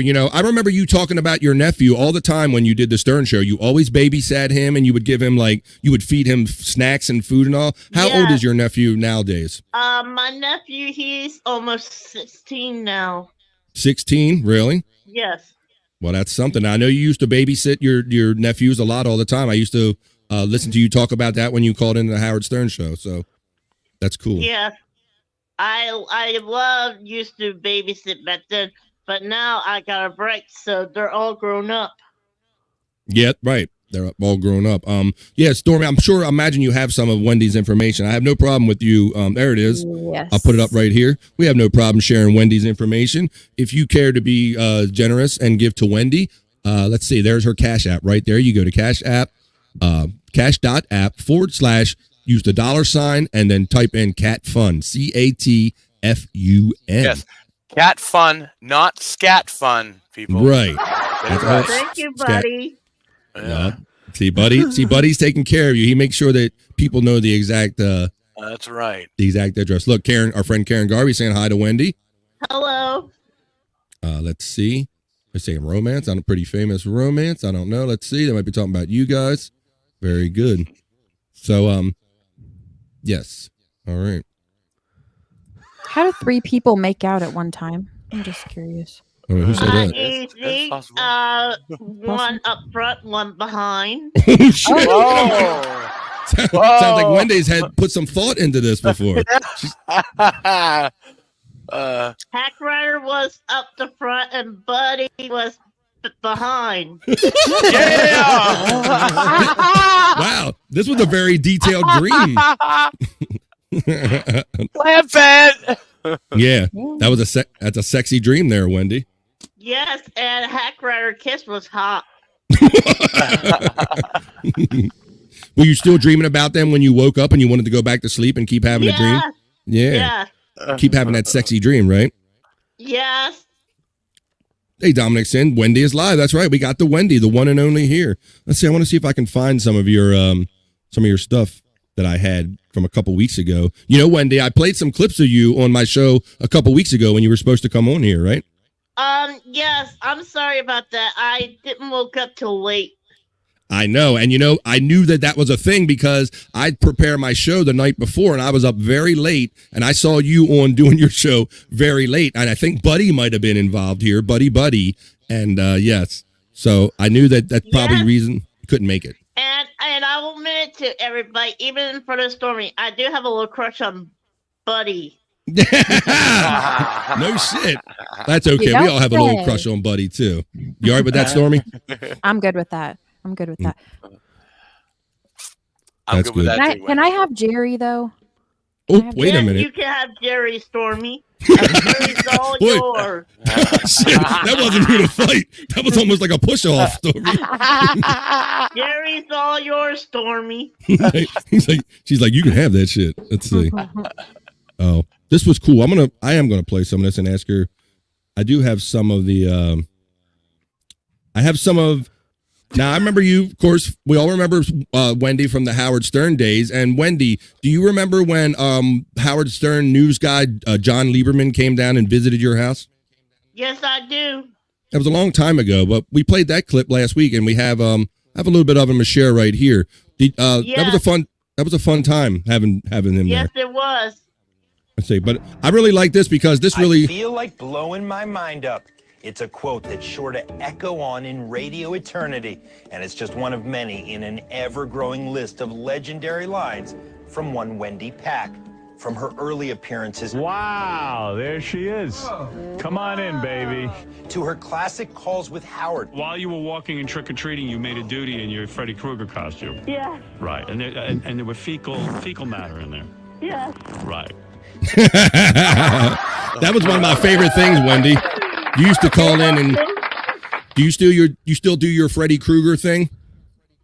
I'll get you. Welcome to primetime TV, bitch. Yeah, she used to go, I'm gonna get ya. I'm gonna get you like a fish. Okay, yeah, that was one of your classic lines. You used to watch like Freddy all the time, didn't you? Yes, and I actually got to meet Robert Englund thanks to Howard. He made my dream come true.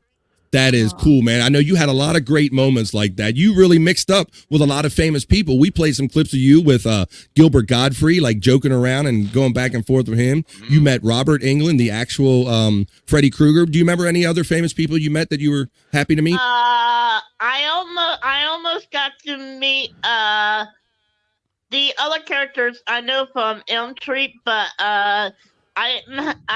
we didn't know that they didn't open till 5.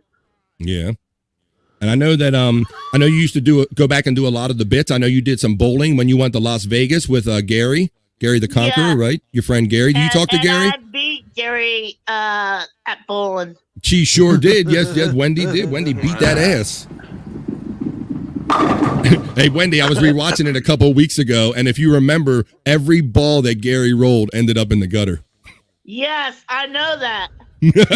That's how she won. Yes, and she ended up winning a pretty good cash prize that day. But yeah, I like Wendy. You got a funky style to your bowling there, but you're good at it. You have got some game for sure. Yes, I am, and I'm planning on going back bowling too. I'm thinking about going back bowling, even though I cannot walk yet. But still, I'm going to make my ways back to going back bowling. Really, tell us what's going on with why you can't walk and bowl right now. I was in a car accident back then. Somebody ran in front of me and my mom and wasn't paying attention, and they were on the cell phone. Oh, I didn't know that. Wendy. And I had surgery on my right leg. I had bolts and implants in my leg. Wow, I can't say did this happen. I can't say that I remember ever hearing these stories when you were on the Stern Show. Did this happen like after you weren't calling in every day, or? It happened right after, before I called back into Howard and stuff. Okay, yeah, because I hadn't heard about that. Well, I hope you get back to bowling one day. So you haven't been bowling at all since the accident then, huh? No, I have not, and I'm planning on going back bowling probably either this weekend or whenever. That would be great. I would love to see you back on the lanes again because, yeah, in that little package that John Lieberman did, you guys went out bowling together and had a nice game there. We enjoyed watching that. That was fun. Yeah, and me and my mom signed the paper after we sued this person. Mm-hmm. When you sign a paper and my attorney and told me, my mom, and explained to her what we're signing. If you sign a paper, if you was in a car accident, if you sue somebody, you will lose half of your benefits. They will take half of your benefits away. Yeah, that is a problem with you, I know, because you rely on benefits. And unfortunately, even when something terrible happens to you, if you happen to get some money, they want to cut your benefits or they want to try to get a cut of it, Wendy. So I think that's terrible. So if anybody can help Wendy out today, go ahead and we'll put that Cash App again. Let me find that out. Opportunity right here. If you can help Wendy out there, cash.app/$, the dollar symbol, and CAT. And if you all want to know, I helped Stormy name her kitty cat, and her new kitty cat name is Belle. Yes, you did. Yeah. I didn't realize that cat was new, Stormy. Did you acquire? That one is the mom that was up here just a second ago. Yeah. Her name's Lola, and then she named the kitten, and its name's Belle. Belle. That's very good. Well, I like kitty cats.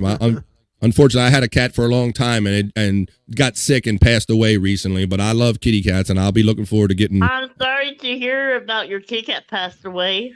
Thank you. Yeah, well, we're lucky to have him a long time. I had him for like 16 years, Wendy, and unfortunately, it developed cancer one day. But had a good time when the cat was here. Thank you for your condolences. I appreciate that. You're welcome, buddy. I'm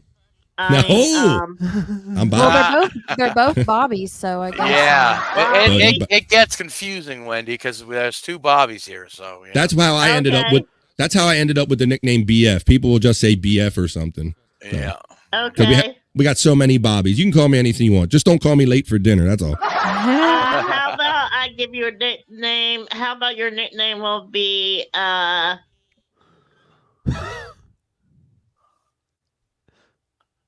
Michael. Michael, wait a minute. I like what it. to see? What to have Hey, a Mikey. Mikey, how's it going, man? He likes it. Hey, Mikey. We all remember that. I'd be the Mikey guy from the cereal commercial. Yeah. How about Mickey? Mickey? What about Buffalo? Because I'm so fine and I Mickey, blow you're your so mind. fine. You're so fine. You blow my mind. Hey, Mickey. This guy? Okay, man. We'll see. We're working on it. We're getting there. We're getting closer enough. Yeah, like Scott, Bob Levy, our good friend Bob Levy, he made an accident. He called me Buffalo one day, Wendy. So now some people are calling me Buffalo because Bob Levy called me Buffalo. Okay. I know who Bob Lieberman is. I love him. He's cool. He's cool, but he needs to really get his shit together. He does. A lot of people say that, Wendy. Yeah. Bob Lieberman's a good fight. I'll clip that and send it to him, Wendy. He'll get right on that. Yeah, but you guys used to see Bob Lieberman when you would went up to see Howard sometimes, right? Yes. Yeah. Do you ever talk for anybody from the Whack Pack days? Do you still communicate on podcast or otherwise with anybody from Stern? No, I haven't. I haven't really talked to anybody lately. All I've been doing is just recording stuff. Yeah. That's why it's really good to have you in this podcast world, because a lot of the people that aren't on Howard Stern no more, like Shuley and Bob Lieberman, they're all over here podcasting. So I'm glad to see you here too. And I think maybe we got to bring all the old friends back over to Wendy's show, to the podcasting, right? I'm bringing back a lot of people. I know Tukey. I know Hackride. I know Nimrod. I know a lot of people. I know Casey Day, but I hate Casey Day. He's boring. Casey Day, come on! Casey Day's our buddy, man. We like Casey Day. You just like Hackride a little better, don't you? Yes, I love Hackride better. And I know you're a big fan of Boney. Is Boney currently in your butt? Yes, Boney's in my butt. Boney's living in my butt. Yes, he loves the pool table. I gave him an air freshener. That's nice. If you're going to stick somebody up your butt, the least you can do is give them an air freshener. Yeah. That's nice, Wendy. There's a lot of room up there. I love Boney the Boner.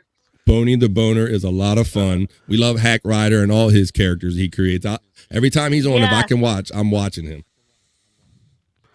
Hackride. We love you, Hackride. Even Hackride does great twerks.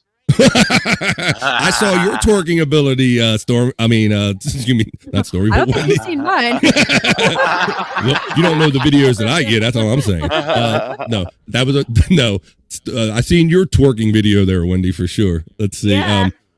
Let's watch a little bit more of. Since you like bowling, I like recalling the bowling days. This is when you did your little bowling trip with John Lieberman. Look at this. Trying to get the perfect ball, right? I'm going to try this. I'm going to do this one. Okay.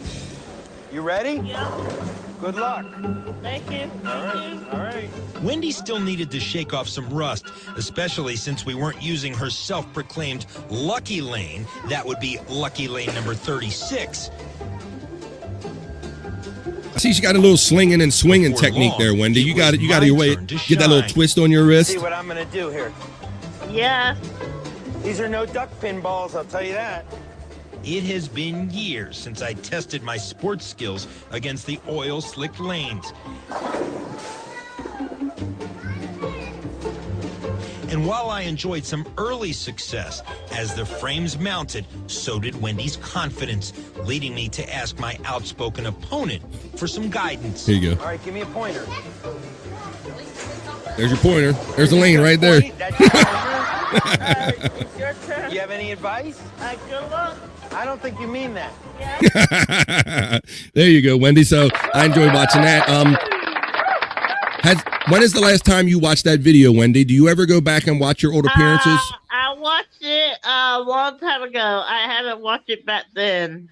Yeah, because, we all change over the years. And so it's kind of funny when you see yourself on camera back in the days. And look how famous you are, because they sent John Lieberman from Howard News down to your house and he did an embedded. Now, do you remember if he stayed with you all day? How long did he stay with you?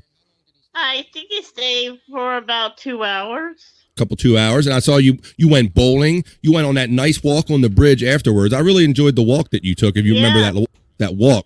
Let's see if I can find that. I love that walk. Yeah. Here's Belle, Wendy. Oh. Let me do a close up so we can all see a little better. Hello, kitty.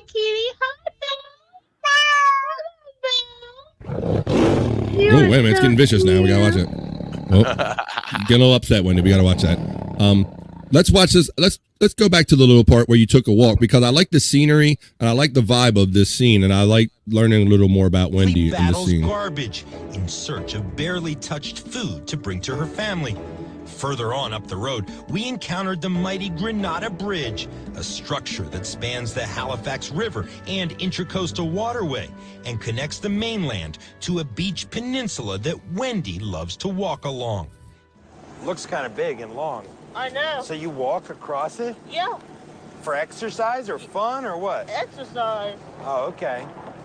Wow, you walk across this thing a couple times and you'll lose that 100 pounds in a hurry. John, he seemed like he was intimidated by the bridge. Staring up at the nearly half-mile marathon in front of us, I posed a philosophical question to my walking partner. How do you think your life would be different if Howard Stern had never come into it? not good. I mean, like my mom told you earlier, I didn't have a good lifestyle till now. As we paused a moment to do some people watching and soak in the breathtaking That looks views, beautiful, Wendy. I realized this bridge means more to Wendy than simply a way to exercise. When you look out onto the water and this beautiful, picturesque view, what goes through your mind? I normally feed the fish and the dolphins and watch other people do fun things, wishing I was the kid again, so I can do the things I miss. I love What that. do you miss? I miss playing on the playground. I miss swinging because I don't know if I can swing or not because I don't want to break the swing. I miss all the fun things. Like, see, there's somebody fishing with their family or, I don't know, parents. I miss that. You know, I miss fishing with my dad because my dad's not here anymore. That's why I come over here. There you go. I love that, Wendy. I never saw that part about you or knew where you lived and you had that nice area to go out and reflect on life and all. But I really like enjoying learning that about you. You're welcome. Do you still walk on that bridge? You still live near that bridge? I cannot walk. I'm right true. now trying to get back to therapy to try and to Oh, walk. babe. That's too bad, Wendy. Well, I hope you get better soon. But so that was nice looking back on that. And then you also noticed we looked back on when you did like your first. You used to did stuff. You called in the radio shows long before you did Howard Stern, right? Yes. What were those guys' names that you called them in?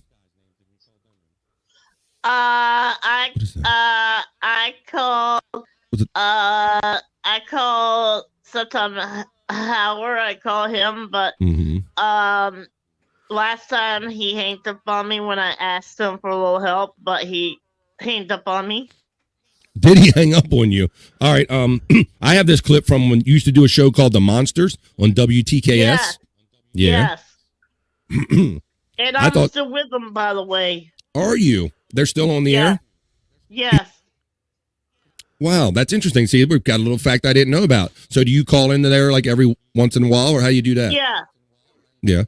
And these are local guys in your area, right? Yeah, they're local guys in my area. All right. Well, check us out here. I was so happy to find this clip because I always enjoyed you on the Howard Stern show. And then when I found you doing some radio in studio that wasn't Howard Stern, I wanted to share it with everybody. I thought this was really cool. Showing Wendy from back in the day. Hey, Wendy, how you doing? Fine, Russ. What made you want to come in today? Look at that young Wendy there.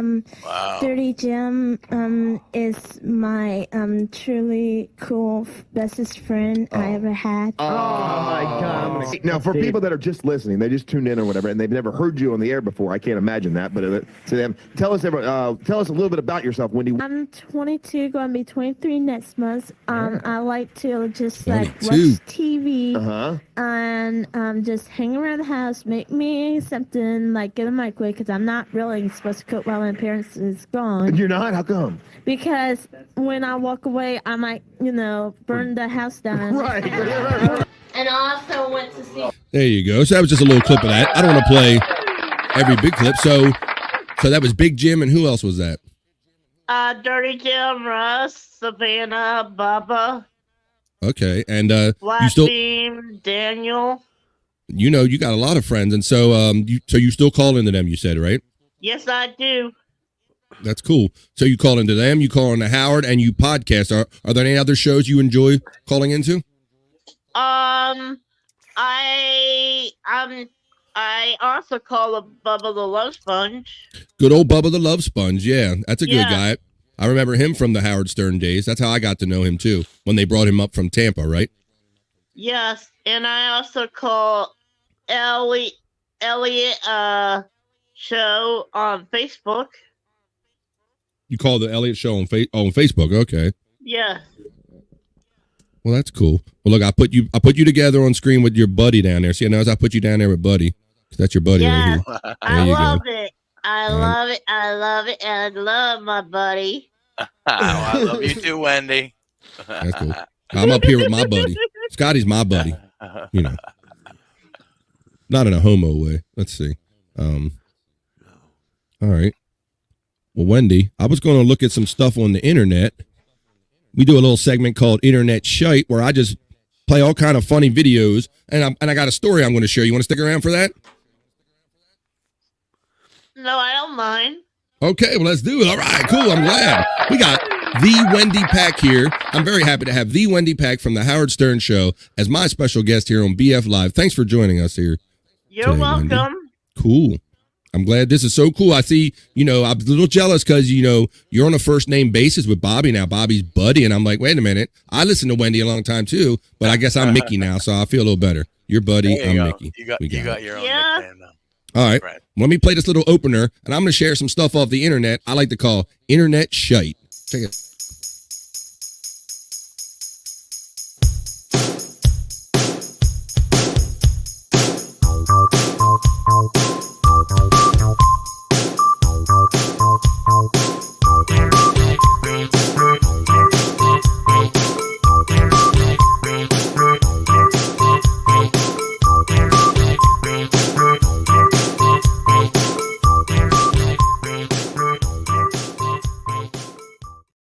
All right, shout out to the 15 people that are still watching us live. You are watching BF Live 27 here on this great Monday with my very special guest, the Wendy Pack from the Howard Stern Show. We're going to do a little bit of Internet Shyt. Wendy, this is where I just go out on the internet, and every week I say, that's cool, or that's something funny that I would like to show my friends on BF Live and share with them. It could be pictures, articles, and everything. So I wanted to share this right here. I thought this was cool, Wendy. This was just somebody that it's like they're down at the seashore, and look, they took a little ceiling and they just put sheets up, and the wind is blowing, and so this kind of just caught my attention. Oh. Isn't that cool? It's kind of peaceful looking, isn't it?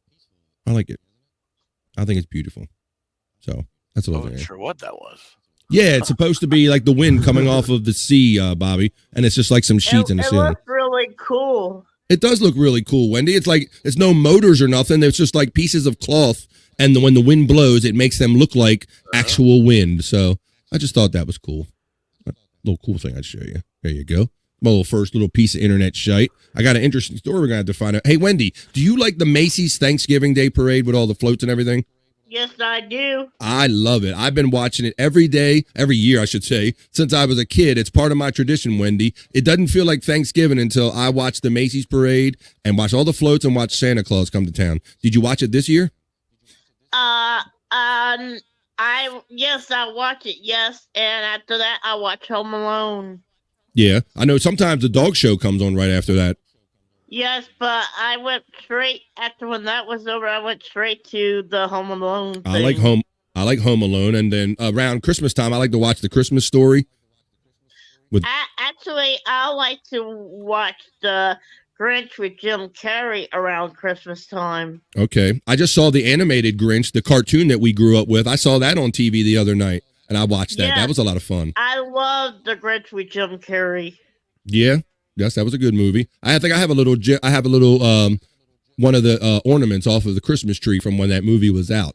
But Wendy, so this year they had problem with some wind in New York City. I noticed a couple of the balloons had damage this year. If you noticed on a certain side, did you see a couple of the flat ones by any chance?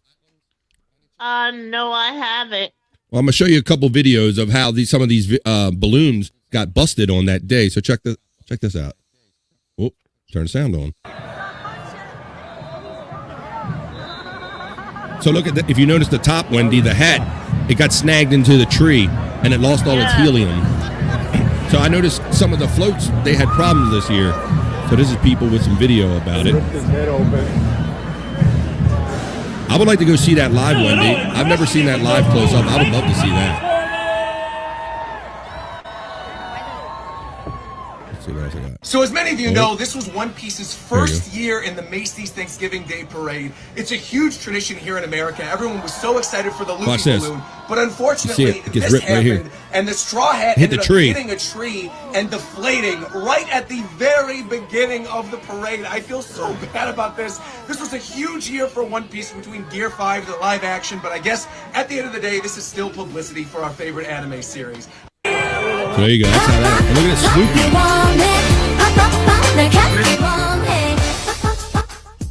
Look, Snoopy caught the tree too. Oh no! Look before. Look at this. Look at the flat hat. So I noticed some of these balloons started coming around the corner, rip, and there you go. There's another angle of that tree. Look at that, hitting the tree. So I noticed that they were all damaged on that side, so obviously the wind was blowing them, at least 3 or 4 of them, into that tree. But the parade still went on, and it was still a lot of fun, and I enjoy watching that as part of my holiday tradition.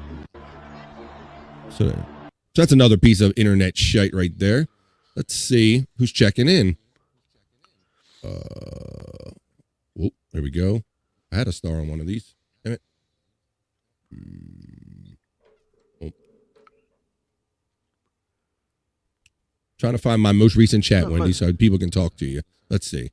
By water, ba-boom. Not What's that, buddy? Of a parade watcher myself. Not much of a parade watcher myself. I don't really watch them. Yeah, neither am I. I actually hated watching them. Well, in real the life. parade's easy enough, but they also do the musical numbers in between too. That's kind of a. Let's see. I like going to my local town parades. I don't even care for that. Even them, I've gotten old with them. Let's see. Jerry Lane. Oh, we got those shorts. Yeah, Jerry, our friend Jerry. I know you see him in a lot of chats. He was telling you to put some stretchy gym shorts on. Let's see. But Jerry, Stormy's all yours, though. You belong to Stormy now. See, right, Jerry, keep it in your lane, bro. Bobby, Nick, Bob, Buddy, and Stormy are they're the couple right there. Let's see. Karen Garvey said hi, Wendy. Let's start off there. Let's show Wendy's Cash app once again. Please help out Wendy right here. Just go to cash.app / use the $, and then type in Cat Fun, CATFUN, and please contribute to her if you can. Wendy is live. That's right, Wendy's live. She's here with us. Come on now. Yeah, buddy. Let's see. Jerry is ahoying at him. Let's see. Oh, a hot item. Jerry's a hot item.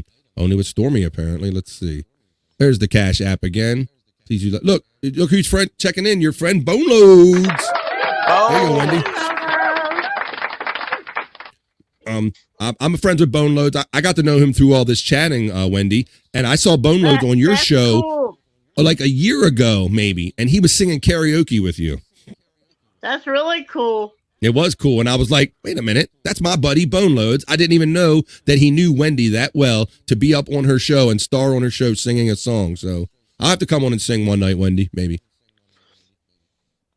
But to do a karaoke night. Your buddy Bone Loads says, oh, I used to have a cat named Belle. She was so sweet. She died in 2010. I miss her so much.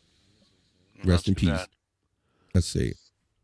I used to mix up Bobby Nick and Bobby Fran too, Bone Loads said. See, that's why they call me BF and we call him Bobby Nick. We come up with all these goofy nicknames. Bone Loads has got me as Michael Fran now because you call me Michael. Michael Fran. Let's see. Here, look, who's checking in? Hackride. The demon is a Cancer. Also, what are horoscopes? Hey-o!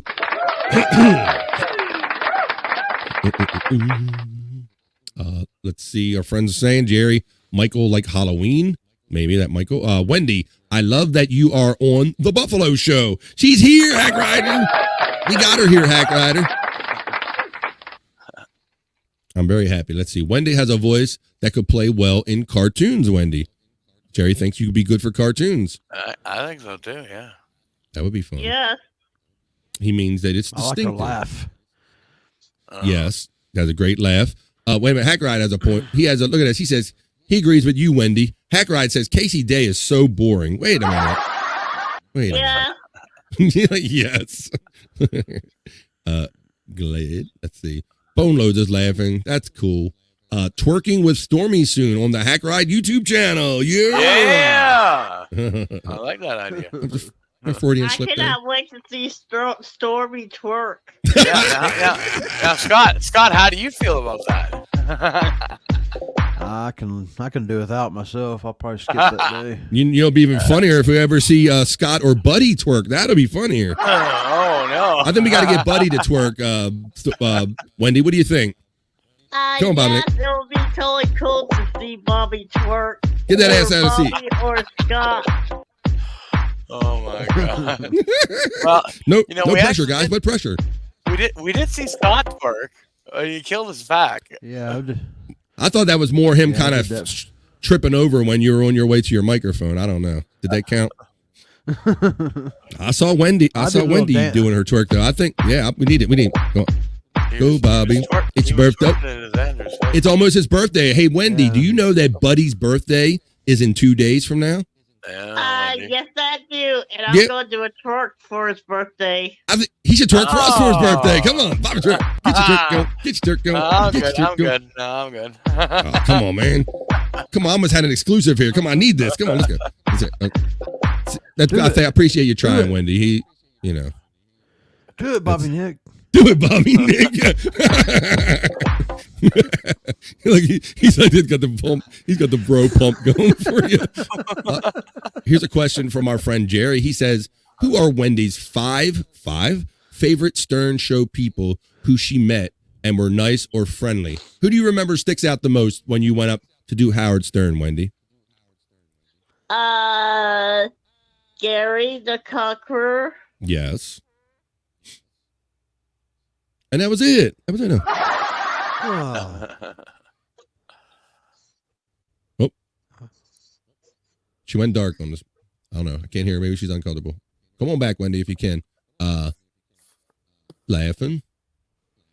I hope I didn't do nothing to offend Wendy. Let's see. Wrong Jerry, but either way, LOL. She's changing her picture. Oh, Banana Man's here, Stormy. Oh, Banana Man cannot wait to see your twerk on Hackride. Oh, yeah. Stormy, yes. Twerk, Wendy twerk. Wendy's producing on the fly. Banana Man's in the house. Shout out Banana Man. Banana Man. Look out, Hackride. Banana Man's in the house. Hey, Scott, you need to control your liquor, bro. Really.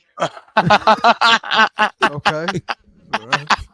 We don't need no stinking potato around here. We got Banana Man. Come on. We don't need electric fries. We don't need Cardiff. Oh, yeah, Scott. You need a twerk, boy. You need a twerk, man. Banana Man commands Bobby, Nick, and Scott to twerk. That's right, baby. Uh-oh. Scott's actually moving. Banana Man gotta go. Banana Man got a hot date with Shammy. Oh, Shammy, we're gonna have banana babies. Look, Scott's preparing. Look, he's fixing to do it. Oh, shit. Wendy. You can look at this.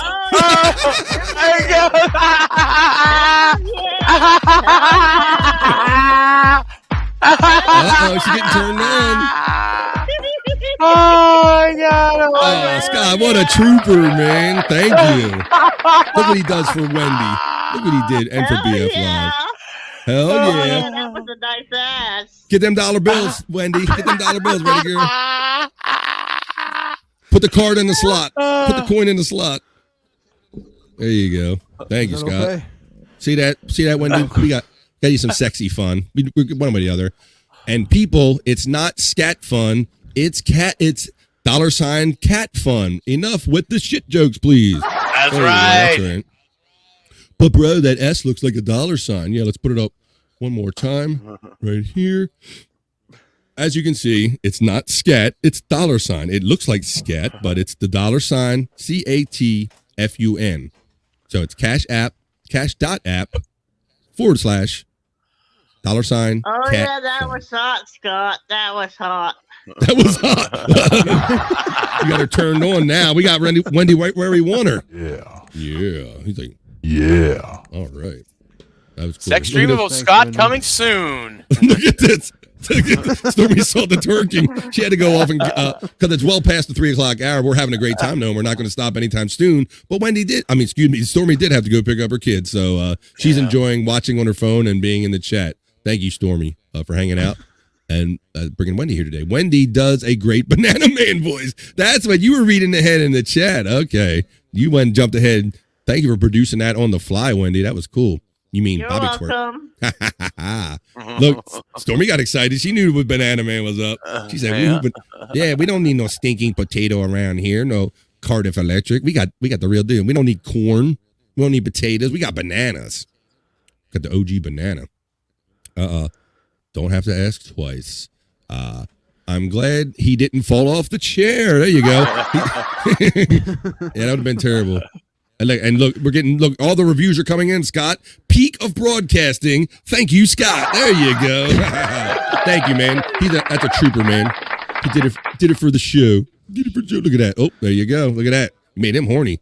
He got wet. You got the boners coming in. The boners are coming in. The wet boners are coming in. Bunch of bonies. I think I just lost Wendy to a pair of 501s. Wait a minute. Yep, you sure did. She liked how they was fitting. Them pants is fitting real good there, Scott Mother. Twerky pants. That's his nickname, Twerky Pants. All right. Well, that was fun. Wow, I didn't expect Banana Man visit and Scott twerked. What an amazing day it is today. Who knew when I woke up that I was going to have Scott twerking and I was going to have Banana Man on my show? Look, here's the reviews are coming in. David Bybee says, holy shit. And that's a long-time friend of Scott. See, Scott, you always never know. You're like, boy, I hope none of my longtime friends from high school are seeing this. I'm just trying to have fun with BF doing a podcast. And sure enough, the day you do the weirdest thing, one of your longest time friends have been their childhood friends. Like, I saw that shit. Saw you do it. Telling everybody you're fucked. Telling everybody you're twerking on a podcast. Holy shit. There you go. It's the sign of the apocalypse there, Bybee. Scott's twerking. Hey, so it's part of my Internet Shyt. I was out there looking for some stuff, and I saw this kid. Now, everybody in the days of AI, you have to wonder what you're watching. But watch this kid play, and let me know how legit and real you think this is. I think it's real and legit. Check this out. Well, let's listen to it. Well, look at his fingering, Scott. Wow. And watch the people outside that are reacting to him. You got to look for all these clues now with AI.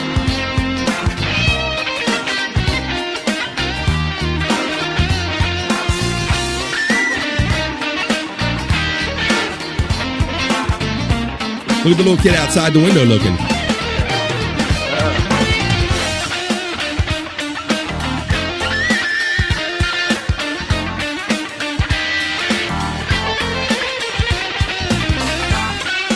Bro, the fingering matches. Look at that fingering, Scott.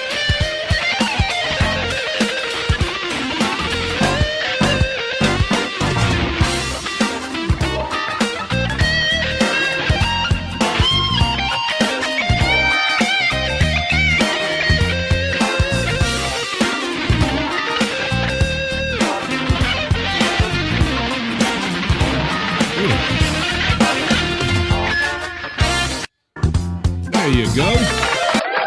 That was one little bit of Internet Shyt. I wish I could play guitar like that, Wendy. He's a really good guitar player. He was. What do you think about that, Scott? I know you're a fan of playing guitar and like guitar. What is that?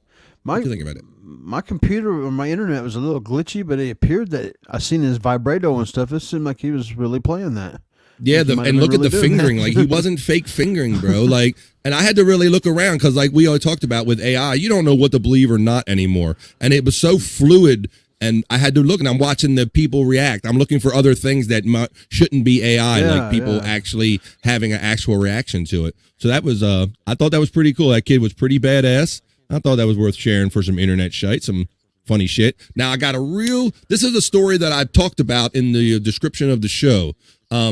I'm going to show you some police body cam video of somebody that got caught doing something at the beach, and we'll discuss this. But check this out. This is somebody got caught having a little more extra fun at the beach. Check this out. There was nobody. I was just sitting on my towel. Nobody was around me. Okay, and you were over at the beach? Like I was near the water. Near the water? Yeah. Okay. What did I do? What did I do? So apparently you were masturbating on the beach. Not denying it. That? I mean, a couple people. No, they didn't. That's not true. Why would they call us that? Nobody was around. It was an anonymous call. Is this one of my buddies? Okay, one of my buddies. No, it's not one of your buddies. It's a family. Okay, look. Let me. Now she's going to describe it. Okay. Okay. Is there anything in the bag? No. Is there if I look through it? I All mean, right, so you can open it. caught masturbating at the beach by other families. Now he's asking if there's anything in the bag. Let's check out the follow-up here. Let's check this out. Can I see the contents inside the bag? Yes. Okay. I don't really understand what y'all. We're just here because someone called and we're very concerned. Okay. This is really highly offensive to me. I got it. This is really offensive to me. It's my vibrator, but I just put it in my. I was sitting on the beach, and I just. Okay. Do I get a ticket? So. Do I get a ticket? You did have a vibrator. Listen, I was sitting on the water like this, and I just put it in there, and it was covered up, and I just had an orgasm. I'm sorry, I was stressed out. I just had an orgasm. Look, Hang tight for me. all I did. You saw me, I was in the water. Okay, so what, if this is anonymous call, I mean, if nobody saw them, they wouldn't have called, right? Oh, man, please, don't do you this are to getting me. arrested for jerking it at the beach. A family saw it. They had kids. What? There That's why was they nobody around me. So.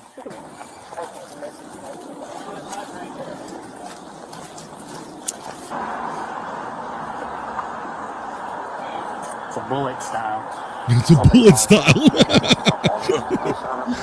Oh, Jesus. Knows you going through it. You logging everything. He said you're logging everything. She said she had an orgasm on the beach and all that other good mess. So, yeah. All right. Cool. Someone saw it, so that's why we're here. You know. I mean, if you're gonna do something like that, you know, don't get caught. That's all I have to say. You know. And there you go. So that is our story. So what do you think about? You never got caught masturbating on the beach, did you, Wendy? No. She didn't say she never did. She just said she never got caught, right? So what do you? I don't know. Do you think that was kind of funny there, Scott? Don't you think? Yeah, got me thinking. What if that was like Paul? Oh shit! Wait a minute. What parts are you rocking? Where? What are you doing? Yeah. Well, first of all, yeah. It's funny because when you hear somebody about public masturbation, you think of a guy right away, right? Everybody think, yeah, we got a call for public masturbation on the beach. Like, oh, come on, it's gonna be some hairy fucking dude.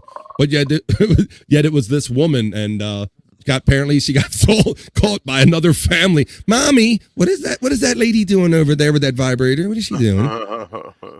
Usually don't expect the female. Why? Yeah, exactly. Why her eyes rolling in the back of her head like that, Mommy? Why does she look so happy? Yeah. So. Yeah, I got Bobby. Look at Bobby. Yeah. She got Buddy in the spank bank. Hi, Wendy. Oh, Bud. Hi, Bobby. Hi, Bobby. How you doing? I'm doing fine, Bobby. Oh, that's good, Wendy. So, Wendy, you do shows every night. I bet you and your buddy are going to be on the air tonight, aren't you? Yes, definitely. I'm gonna have Buddy there again. Yes. Yes. Do you have a normal time that you go on? I know that you're always, when I turn my computer on at midnight, you're always on most of the time. Yes, I'm normally on around midnight, but I might go on a little early tonight. I might go on around 6:30 tonight. At 6:30 tonight? Let me see if I have a banner made up from the last time. Let's see. I think I had that was your PayPal. Is that still your PayPal? Yep, that's still her PayPal. Yes, that's my pay. All right. Well, if people prefer PayPal, there's Wendy's PayPal. I had these prepared from last time. And then this is Wendy's Cash App. Cash App right there. Go to Cash App /$ and then type in the word cat fun, as in kitty cat fun. So there you go. You can do that for Wendy. Let's see. All right. I had one more. I thought I had one more. I'm looking at you too, Scott. I know what you're doing, Scott, so you better control yourself. Wait, what are you doing? He get a little too turned on from that story. He wants to go to the beach with that girl, doesn't he? Yes, he does. I could tell in his eyes. Even with glasses on, she can tell in your eyes. You horny bastard.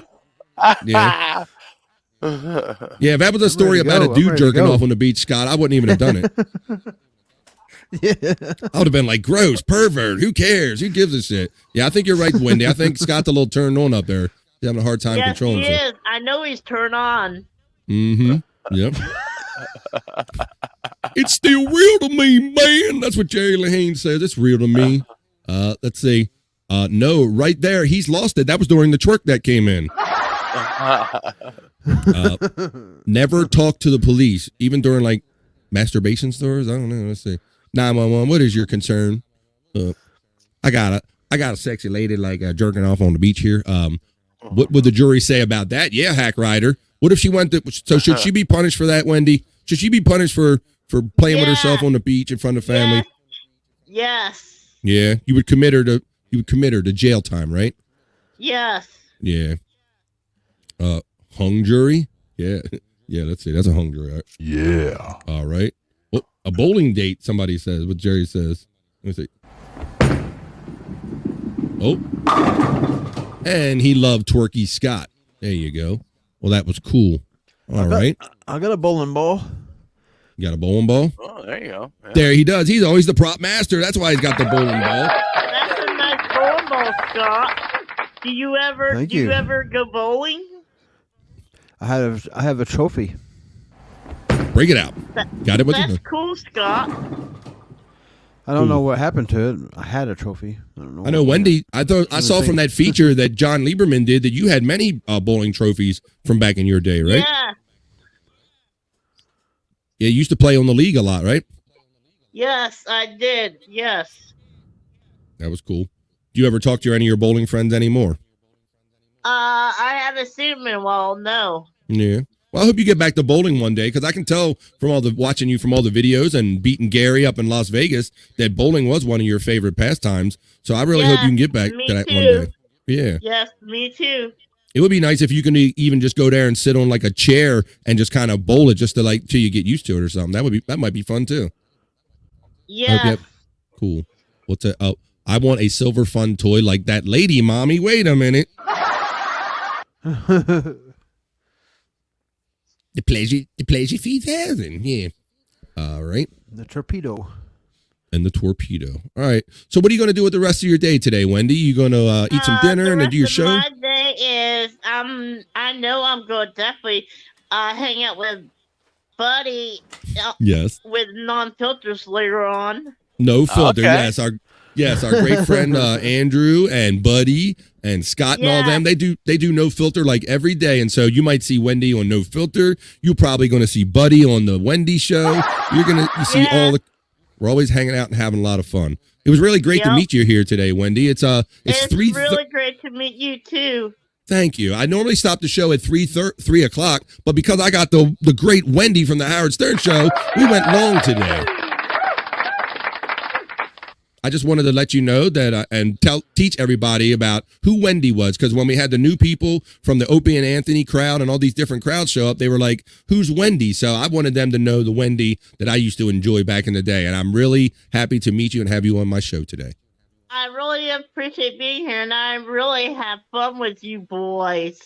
Thank you. I think you had more fun with one particular boy, I think. Yes, Bobby. That's Bobby the Buddy, a.k.a. Buddy. I think I think you got a new nickname now. It ain't going to be Bobby no more. It's going to be Buddy from No Filter. Buddy. Yes, Amen. Buddy. Phone note says. And he says, let me see, BF kidnapped Wendy. So maybe if I did, yes. I kidnapped Wendy. No, I didn't kidnap Wendy. She came here on her own. I'm sorry that we missed out on you a couple weeks ago, but I'm super excited that you joined me here today, Wendy. And I look forward to maybe I'll have to jump on your show one time if you'll have me. Yes, definitely. Yes, I would love to have you on there. Yes. Thank you, because many times at night I watch you and Buddy getting all along and having fun, and I want to jump in, but I'm like, Wendy doesn't know who I am yet. But now that you know who I am, when you see BF come up or the Buffalo, it's gonna be the Buffalo and Buddy show, okay? Yes, definitely. Yeah. That sounds great. With Boney. Oh, it's turned back into the Eiffel Tower again. It's Boney up the butt, Buffalo and Buddy. Oh shit. Yes. Okay, it sounds like a lot of fun we got here. I didn't mean to play that yet. My clothes are ready. Okay, let me see if there's a couple more comments here, and then we'll pull this train into the station there, Wendy. Let's see. One more time. There's the Stream Elements bot that's running all my links. I appreciate that. She likes hism. She likes hism now. Yeah. She likes hism now. Well, this was a great day. I hope everyone that joined us today had a great time with our first Monday back after the Thanksgiving holiday for BF Live 27. I want to thank Superstar. Let's see. There it is, Stormy. I was looking for that. There's the Cash App information. One last time. Please hook Wendy up at cash.app/$ and the word cat fun, CAT. So go ahead and do that. And I have her PayPal up here. I'll throw up one more time. I can put this up for her. If you don't have Cash App and you do PayPal, it's Wendy Pack 82 at gmail.com. So for our lovely guest, Wendy, joining us today, for Buddy Bobby Nick and Scott Fitzpatrick, I'm the man, BF Buffalo Bobby Fran, saying peace and love. We hope you enjoyed this extended edition of BF Live. Nice to meet you, Kathy. Oh, let's get those last couple comments in here, and we'll throw a couple. Great show. Thank you, David, baby. Yeah, you didn't. We're twerking and we're working. And yet, let me tell you something, Wendy. This person right here, that is my sister. That's my big sister. Your sister is cool. I hope I get to meet your sister soon. Thank you. That's cool. I agree. I concur. Well, Kat, if you ever see Kathy Linder now, you know that she is BF's sister. There you go. Hey, it's Psychosocial checking in. What's going on, Psychosocial? I'm going to see you in the Perry Live. It's with Media Share Monday, right? Media Share Monday we got? Yeah. There it is, Psychosocial. So let's do a couple plugs. I'll do a round of plugs. Let's do our guest. Wendy, tell everybody where we can find you on YouTube. You can find me on the Wendy Pack channel Boom. with my friend Bobby. Yep. And that's pretty much like every night of the week. If you're up late at night or midnight and you want something fun to watch and hang out with Wendy and Bubby Bobby, go ahead and check out the Wendy Pack on YouTube. How about you, Bobby Nick? What are your credits for tonight? You can check me out on No Filter with Andrew and Friends. We got No Filter coming up at 4:30 p.m. Eastern. And Wendy, I will send you a link. No problem, buddy. And hopefully Paula won't be there. Well, yes, I love Paula. She's hilarious. That's there cool. You go. There you go. Look, Stormy. Stormy's a big fan of yours, and she's still putting out links. Even though she's picking up her kids from school, she still put out, you go to youtube.com/@TheWendyPack, and that's how you can find Wendy at every time you want to, every night of the week. Psychosocial is shouting out bone loads. I'll see all you guys in the Perry chat later. I haven't sent a video to Perry in a while. I got to get my creative juices flowing. Bone Load says he's a fan of Perry Caravello. You ever watch him, Wendy? Yes, I do. Yeah, he's on for a long time, and I'll just turn it on and off sometimes. I'll just let it play. He's a funny guy. I like watching him. I do too. Cool. Oh, thank you, Dominic Sin. Dominic Sin says, great show today. Thank you, brother. I appreciate that. Bone Load says, I like Paula too. She's fun. And there you go. All right. So I know a lot of times, Scott, you say that your credits are the same as Bobby Nick's. No Filter, 7 days a week. There you go. Just no filter, 7 days a week. And that's not even an exaggeration. So if you ever hanging want somebody, she bowed down. Wendy? Her thing went away. She does. We could have talked backstage, but I enjoyed meeting her just the same. So that was really cool. So yeah, Scott always likes to say that whatever Bobby, Nick, and Stormy's credits is, he's always tagging along there. So yeah, if you ever want to hang out and just have fun any old time, No Filter with Andrew and Friends. These are my friends. These are all of our friends. So go ahead and check them out 7 days a week. They got memberships. They got all kind of fun having over there. And if you haven't already, please like, share, and subscribe. BF Live. I want to thank these guys for hanging with me today for a long show. I want to thank Wendy, the Wendy Pack, for joining us today. So I know we all got to go to the bathroom, and I would like to say this weed ain't going to smoke itself. So for Bobby Nick Havens, for Scott Fitzpatrick, thank you for being here, bro, even though I know you're not feeling so great. I'm the man, BF Buffalo Bobby Fan, saying peace and love, and we will see you the next time that we do see you. We are out of here, folks. Later.